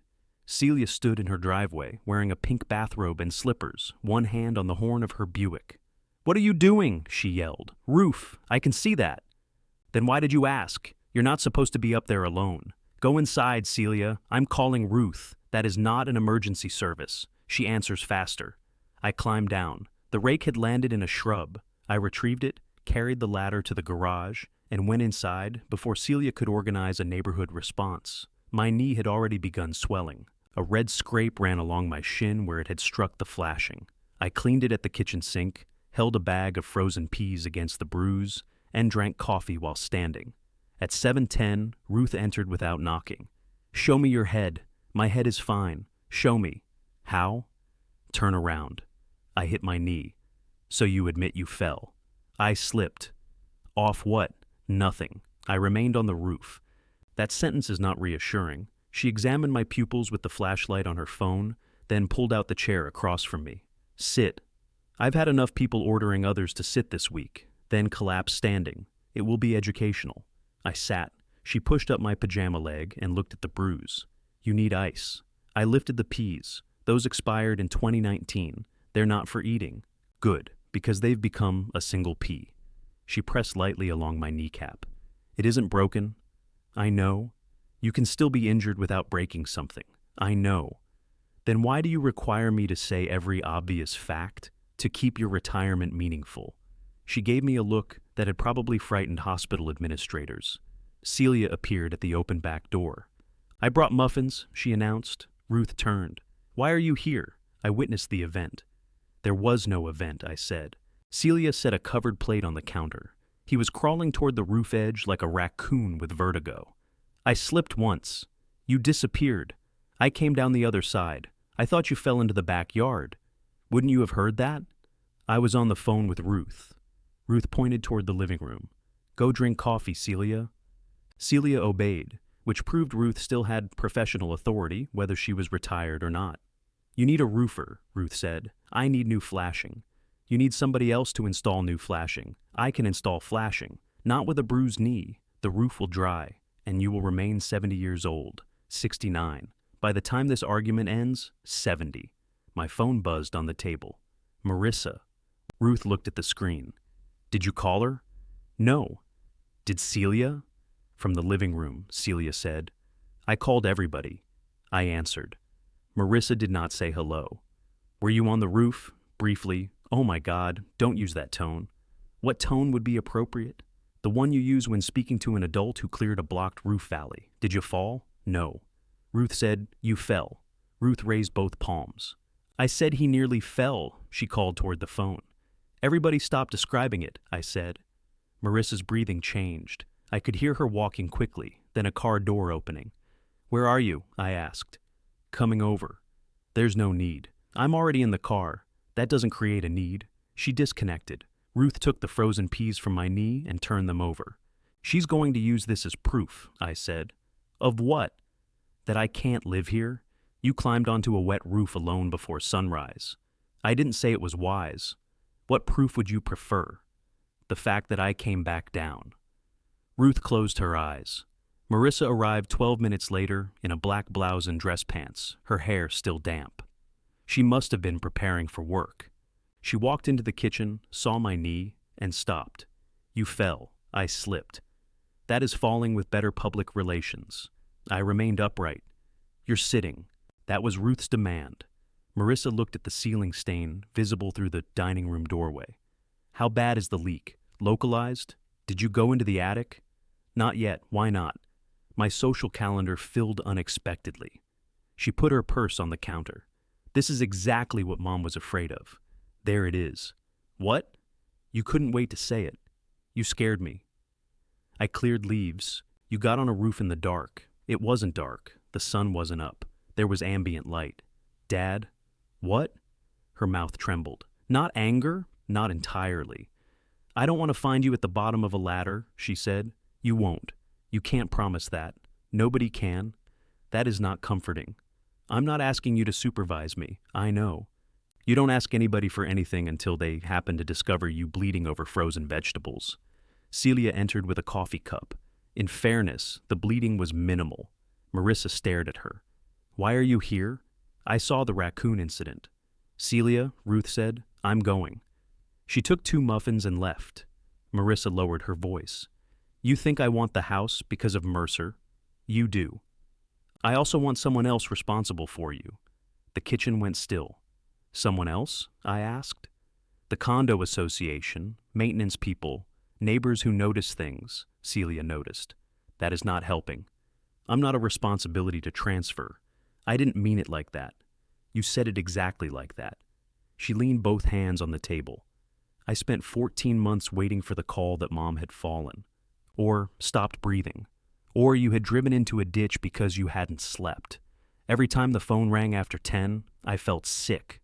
Now she's gone, and I'm still waiting. That isn't my fault, no. But it isn't imaginary either.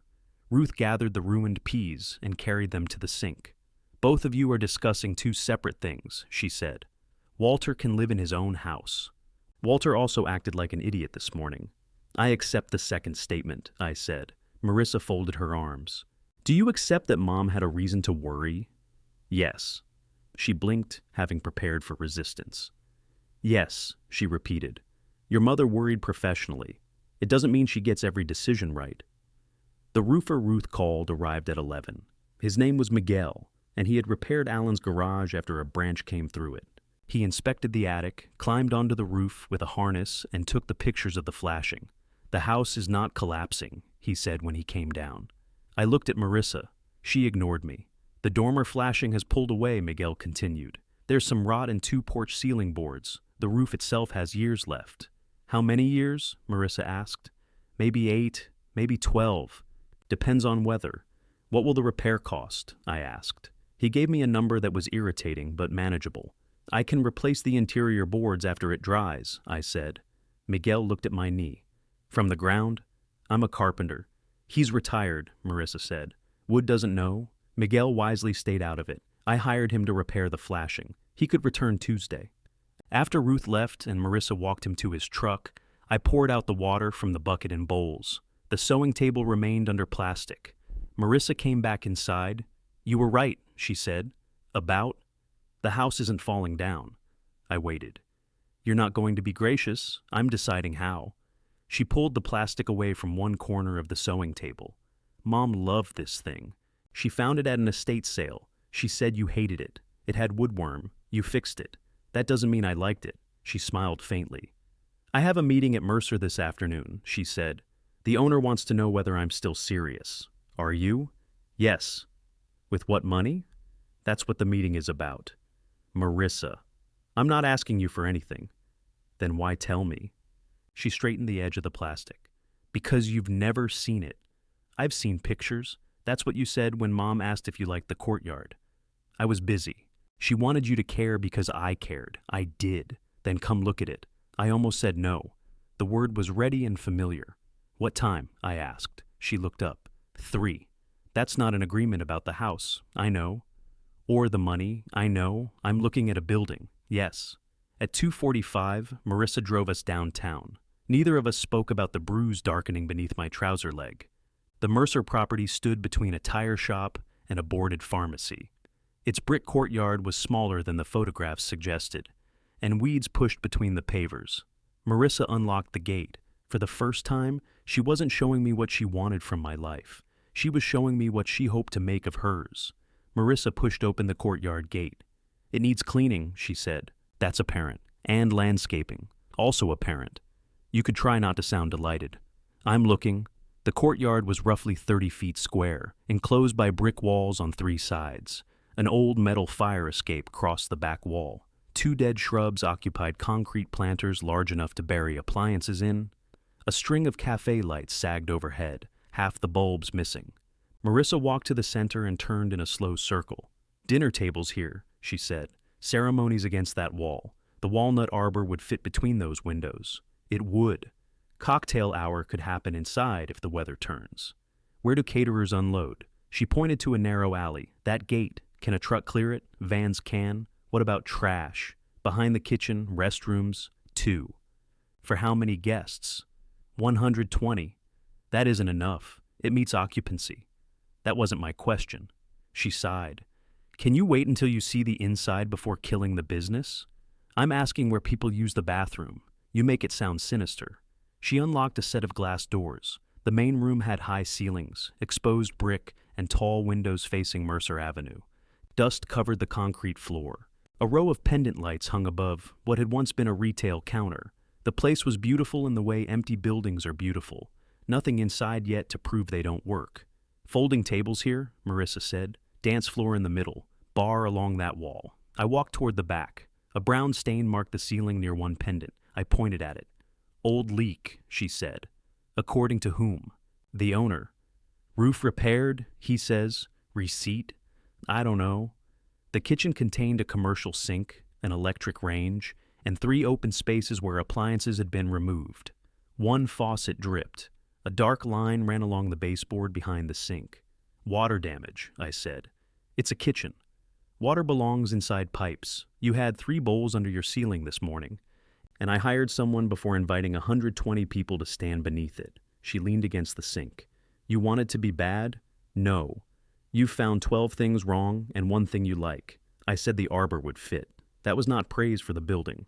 The front door opened. A man in a navy blazer entered carrying a leather folder. He was in his early 60s, trim, with white hair brushed straight back and shoes too polished for the dusty floor. Marissa, he called. Sorry I'm late? He crossed the room and shook her hand, then offered his to me. Ron Heller. You must be Walter. I am. Glad you could finally see the place.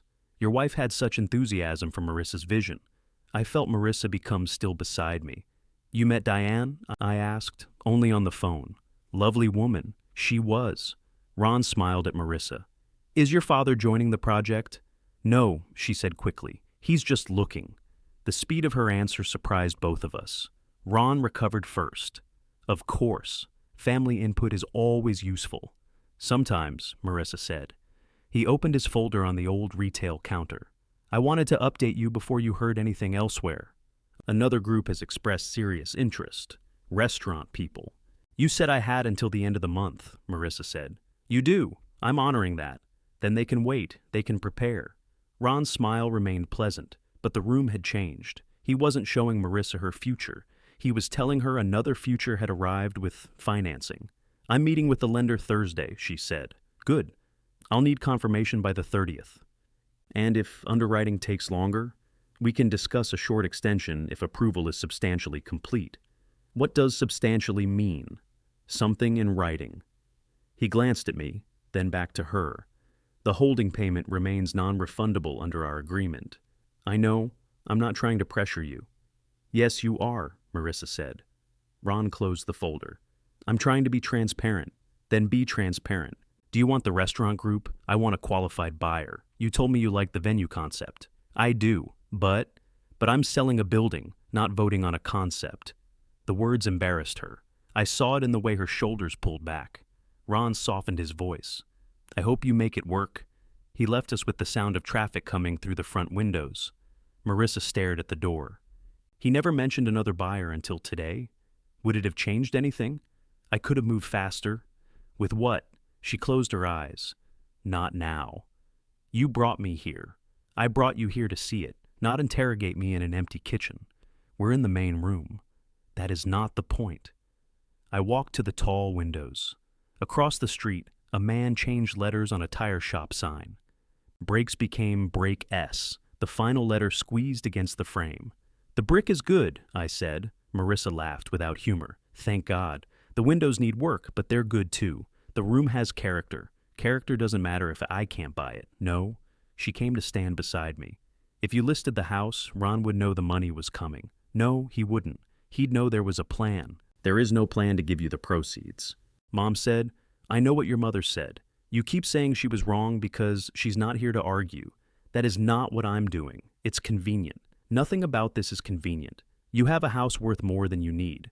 I have a business that could work if I had a place. Mom saw that. Your mother saw two people she loved and tried to solve both of them with one sale.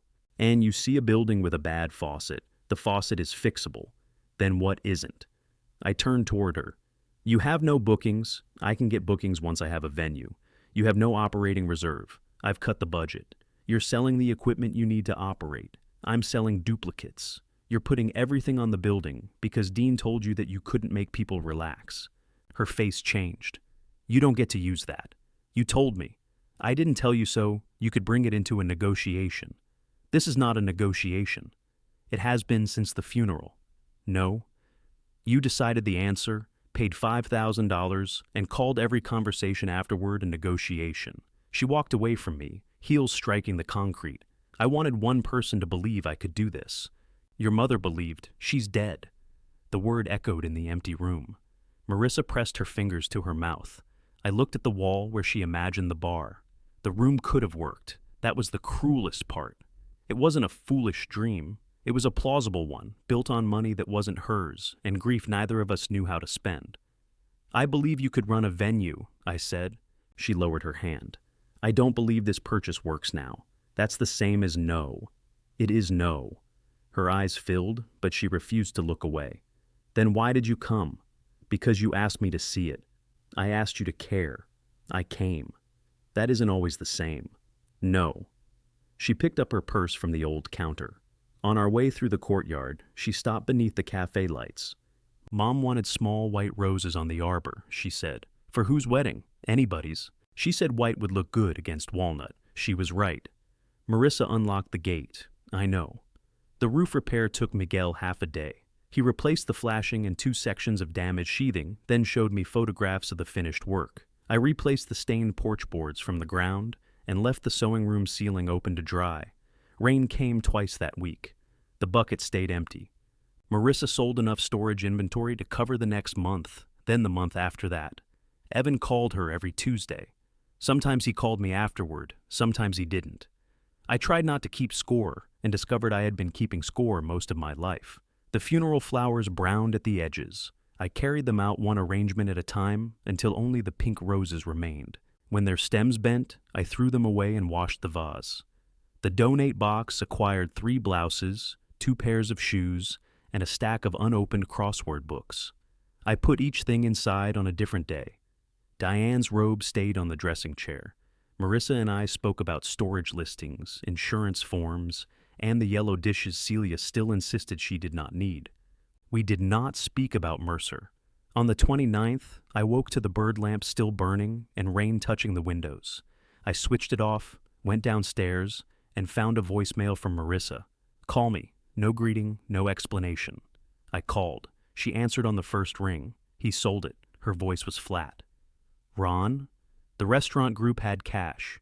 They're turning it into a tapas place, apparently, because this town was suffering from a shortage of tiny food. I'm sorry.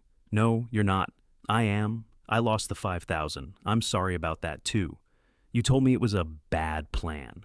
I told you the timing was bad. You said no. To my money. It could have worked. It might have. Mom knew it would. I sat at the kitchen table. Marissa. What? Your mother wanted it to work. That isn't the same as knowing. She ended the call. At noon, Alan phoned. What did you say to her? He asked. Good afternoon to you too. She's a wreck. She lost the building. She says you could have helped. I could have sold my house. You know that's not what I mean. What do you mean? I don't know, Walter. Loaned her something. Helped her find another investor. I helped her sell inventory. I went to the building. I listened. You said no. Yes. Alan exhaled. You're allowed to say no. Thank you. You don't sound like you believe that. Because everyone keeps adding a second sentence. The second sentence is that she's hurting. So am I. I know. No, you know it is information. He went quiet. Marissa asked me about the house before Diane's grave was covered, I said. Then she confirmed a real estate appointment the morning her mother died. She spent money based on a promise I never made. At what point am I allowed to be hurt without financing somebody else's recovery? You are. No second sentence? No? Alan waited. Then he added, but she's telling people grief has made you stubborn. There it is. I'm telling you because you should know. I was stubborn before. I told her that. Despite myself, I laughed. It didn't last. Marissa came to the house that evening. She did not knock. She entered with her key, walked into the living room, and placed Diane's pearls on the mantel. What are those doing here? I asked. I don't want anything else people can say I took. No one said that. You looked at me at the funeral like I was stealing from a body. I was wrong about the pearls. And the cardigan? She gave it to you. Ann Mercer? What about it? Did she give me that too? No. Marissa nodded, tears gathering without falling. Then I misunderstood everything. Not everything. You still have the house. You have her clothes upstairs, her table, her lamp, every room where she existed. Evan gets to leave and call once a week and be the improved son. What do I have? You have me. The answer came before I could examine it. Marissa looked around the room. No, she said. I have the man who asked me to sit down. She walked out, leaving the pearls beside Diane's photograph. For several minutes I stood where she had left me. Then I noticed the green tape on the rocking chair arm. I had removed that label the day of the funeral. Marissa must have replaced it without me seeing. Her name was written on it. This time, I didn't pull it off. I left the label there overnight. In the morning, it caught my eye before the sunlight did. Marissa, written in the same square letters as all the others. I sat in the rocker and called her. The call went to voicemail. I found the label, I said. The chair is yours when you want it. The pearls are still here. They are yours too. Call me. I listened to my message before sending it, disliked every word, and sent it anyway. She did not call. The pearls remained beside Diane's photograph for 12 days. During those 12 days, I repaired the sewing room ceiling. Miguel had left the damaged section open long enough to dry. I cut new drywall, taped the seams, and matched the old texture with a sponge Diane used to clean the bathtub. The paint color had been discontinued, so I took a flake to the hardware store and had them match it. The new section disappeared into the old ceiling. That was supposed to be the point of a good repair. No evidence of the damage. No attention drawn to the person who fixed it. I stood beneath it longer than necessary and understood why Diane had hated arguing with me. Ruth came by while I was moving the sewing table back into place. She carried soup in the pink insulated bag and a stack of library books under one arm. Those for me? I asked. The soup is. The books are mine. You brought your own entertainment? I've learned to prepare. She saw the pearls on the mantel. Marissa left those? Yes. Did you return them? I called. That wasn't my question. I told her they were hers. Over voicemail, she isn't answering. You have a car. I'm not chasing her around town with jewelry. Ruth put the soup in the refrigerator. She called me, she said. Of course. She's angry, I gathered. She thinks you waited until Mercer was gone to admit you might care about her. That's ridiculous. Is it? I went to the building, after she asked several times. I helped with storage. After you stopped paying for it, I offered her the chair, after she left the pearls. I folded the drop cloth into a smaller square. Are you her attorney now? No. I'm the person who has to hear both of you describe the same fire while insisting only the other one smells like smoke. She asked me for my house. She asked you for money. At her mother's funeral, she asked when you would sell. Yes, Walter, it was awful. You can be right about that forever if you want. I put the drop cloth on Diane's sewing table. What did she say when she called? That you never wanted the rocker until she did. I built it. For her. For Diane. For Marissa's arrival. She was a baby. She didn't care about joinery. She grew up with that chair in every house she ever knew. You saw a piece of furniture. She saw her mother rocking her. I looked at the chair. Diane used it for reading more than anything else. She rocked while talking on the phone, mending hems, and waiting for bread to rise. Whenever Marissa visited after her divorce, she sat on the floor beside it while Diane combed knots from her hair with her fingers. Though Marissa was 43 and perfectly capable of owning a brush, I had seen all of it. Seeing and naming were not the same skill. Did Diane tell you she regretted promising the money? I asked. Ruth sat on the couch. She never called it a promise to me. She called it one to Marissa. She told Marissa what she wanted to happen. That is a promise. Only if you believe wanting gives you authority. I waited. Ruth looked toward the photograph. The last time we were alone, Diane asked whether I thought you'd hate her. For what? For making plans. I sat in the rocker. What did you say? I said you were too practiced at loving her to stop. That sounds like something from one of your library books. It probably was. What did she say? She said she'd been trying so hard to make dying easier for everyone that she might have made living harder. I rubbed my thumb along the chair arm. Why didn't you tell me? When? While she was alive? When she asked me not to add another fight? At the funeral, while Marissa was asking about the house? Or last week, when you were using a roof as an emotional support animal? You had options. So did you. She was right, which did not make her timing less irritating. She also said she was afraid Marissa would mistake being provided for with being loved, Ruth said. That was our mistake. Yes, you could sound less pleased. I'm not pleased. I spent 40 years watching you two pay bills instead of saying difficult things. You accepted the mixer. I was outmaneuvered by a dying woman. The soup stayed in the refrigerator. Ruth and I sat until afternoon without eating it. After she left, I carried the rocker upstairs to the empty space where the hospital bed had stood. It fit badly. The room was too narrow, and the runners bumped the rug every time I moved. I left it there anyway. The house became quieter as summer deepened. The condolence calls stopped. The casseroles disappeared. Celia collected the yellow dishes after making me sign a note, confirming that I had given them voluntarily. She said she wanted to avoid future dish litigation. Alan took the fishing tackle box home, then returned it the next Sunday because his wife refused to let it inside. Evan called every Tuesday. Sometimes he and Marissa called together from separate places. They had sold most of the storage inventory and moved what remained into the back room of a florist who rented event equipment. Marissa handled 3 small receptions there.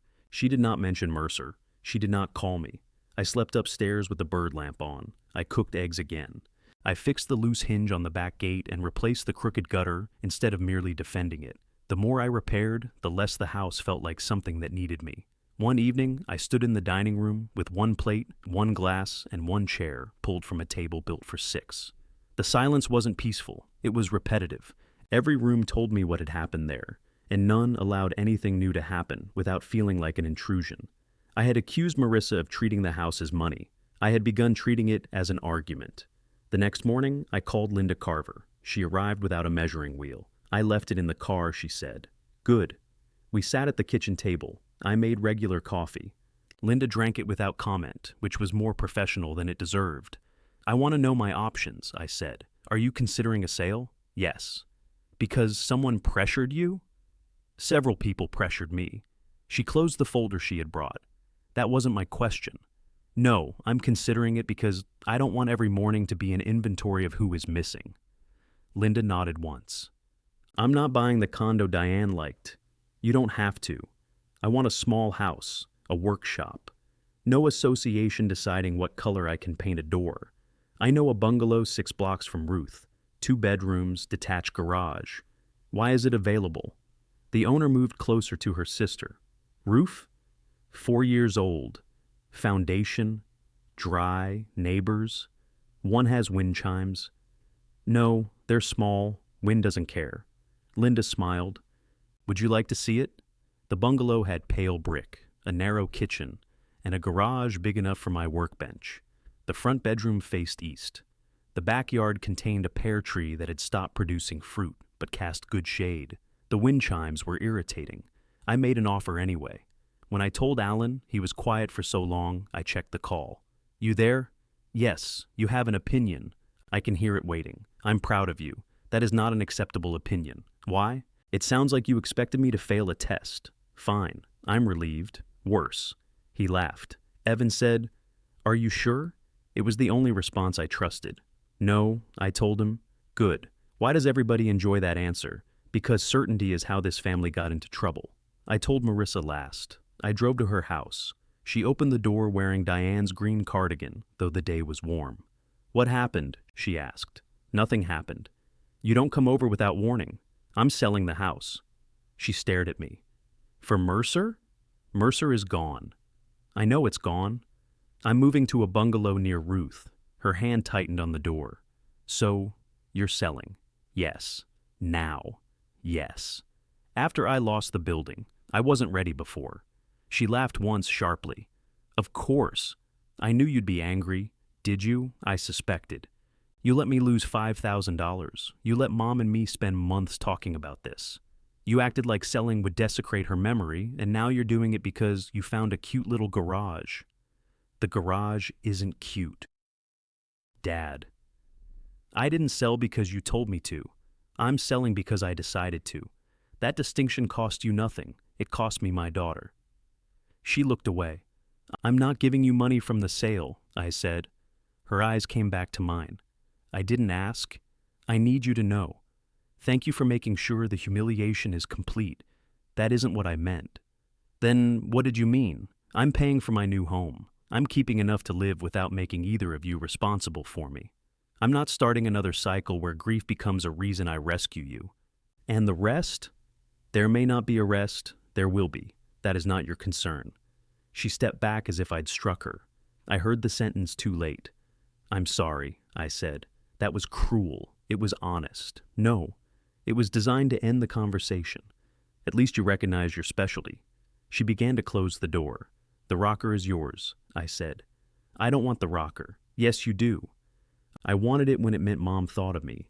I don't want it as a settlement. It isn't. Everything with you is a settlement. You pay, you repair, you hand over furniture, then you act surprised when nobody knows how to talk to you. The door closed. The house sold 6 weeks after Linda listed it. A couple from Ohio wanted a place near their adult daughter. They liked the kitchen, the porch, and the sewing room I had repaired well enough that Linda had to point out where the ceiling leaked. I accepted their offer. Marissa learned from Alan. She did not call. On moving day, Ruth packed the kitchen, Alan carried lamps, and Celia supervised from the property line until Ruth made her lift boxes. Evan flew in and dismantled my bed frame. The rocker remained upstairs with Marissa's green label on the arm. Near sunset, Evan and I carried it down together. Her place? He asked. No. He nodded and loaded it into the truck bound for the bungalow. The last object I removed was the bird lamp. I switched it off, wrapped the shade in Diane's blue robe, and carried it to my car.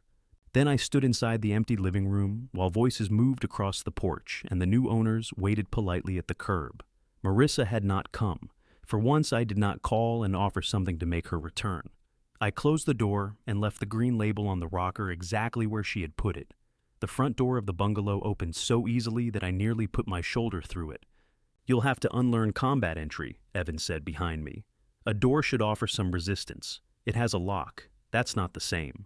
He carried in the bird lamp, still wrapped in Diane's robe. Ruth followed with a box labeled Kitchen, Important, though she had written important on 6 different boxes.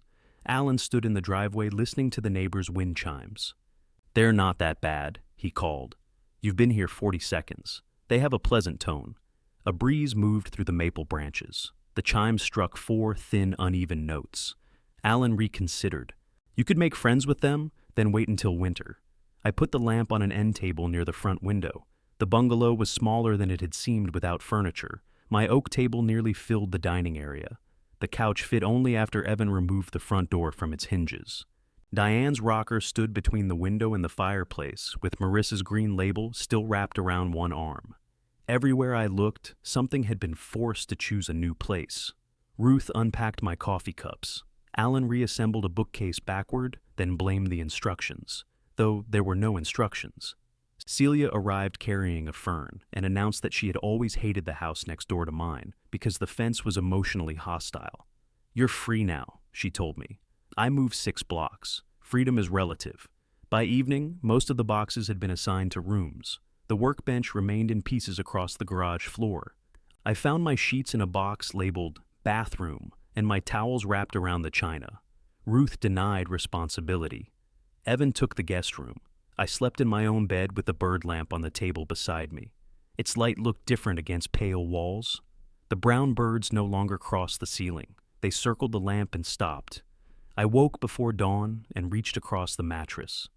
The space beside me was empty. It was empty in a new house, which hurt in a new way. I made coffee, carried it to the back step, and sat beneath the pear tree. The yard was quiet except for the wind chimes 2 houses down. From where I sat, they sounded less offensive. Evan came outside wearing shorts and one of my sweatshirts. "It's 58 degrees, I said. "I'm aware. You complained about being cold at 76. I contain multitudes. That line has been overused." He sat beside me. "Marissa know you're here?" Alan told her. "Did she answer?"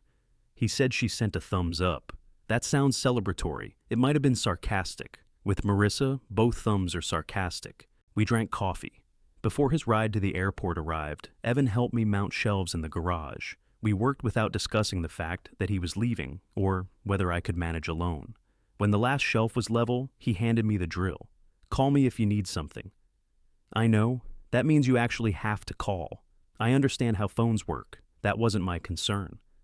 At the curb, he hugged me and then held on a second longer than usual. "Don't wait until Tuesday," he said. "For what?" "To answer if I call Monday. I'll consider it." He laughed. "There he is." Marissa stayed away. The green label on the rocker began curling at one corner. I pressed it flat whenever I passed. I unpacked Diane's robe from around the lamp and hung it on the back of my bedroom door. The donate box came with me from the old house, still holding the 3 blouses, shoes, and crossword books. I placed it in the guest room closet and did not add the robe. Linda brought the bungalow keys in a white envelope. I put the new key on my ring beside the old brass key to the blue house. They clicked together in my pocket for days, one opening a door that belonged to me and one opening nothing. I assembled the workbench. I cooked eggs. I attended a grief group at Ruth's church after she told me there would be coffee and failed to mention we would sit in a circle. A man named Frank said he hadn't washed his wife's coffee mug in 9 months because the stain around the rim looked like proof. Everyone nodded. I did not tell them about the lamp.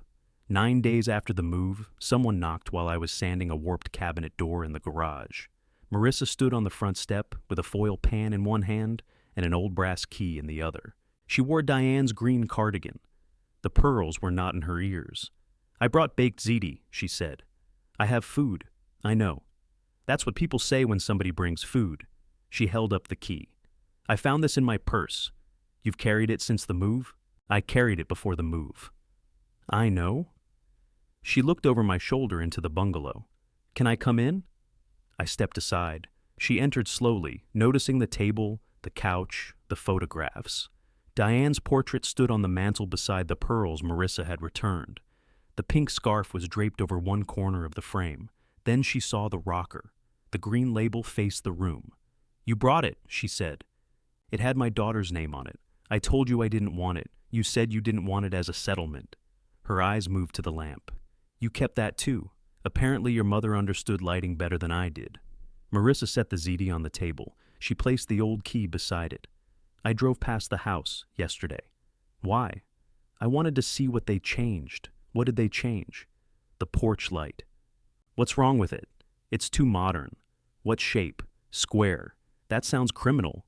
"They took down Mom's flower boxes. They bought the house." "I know." She pulled out a chair, then pushed it back without sitting. "I thought you might change your mind before closing," she said. "I knew." You did? You stayed away. I was angry. You're still angry. Yes. So am I. She glanced toward the door. I had watched her leave too many rooms and mistaken not following for strength. Marissa, I said. Her shoulders stiffened. Sit down. She looked at me. The last time I had said those words, Diane had been in the ground less than 2 hours. 30 people had pretended not to listen, while I made my daughter small enough to fit inside my anger. Marissa rested one hand on the chair. I hate when you say that. I know. You sounded like I was 12. You were 43. That was worse. Yes. She waited. This time I'm asking, I said. She sat. I took the chair across from her. The table carried scratches from the old house, a burn near the edge from a Thanksgiving pan, a line Evan carved with a compass, pale rings where Diane kept the salt and pepper shakers. In the smaller room, every mark looked more visible. Marissa turned the old key beneath one finger. I knew how it sounded, she said. What? At the funeral, when I asked when you'd sell. I did not interrupt. Ron had texted that morning. I saw it while the funeral director was telling me where to stand. He wanted to know if I was still moving forward. I wrote yes before we left for the cemetery. Why? Because Mom had just died, and yes was the last thing she'd told me. My hand tightened beneath the table. When did she tell you? Not that morning, the week before. She said, don't let your father disappear inside that house. He'll sell. He knows it's right. I never told her that. I know. You know now. I knew then. A little. She looked at the key. I asked her if you had agreed. She said you would.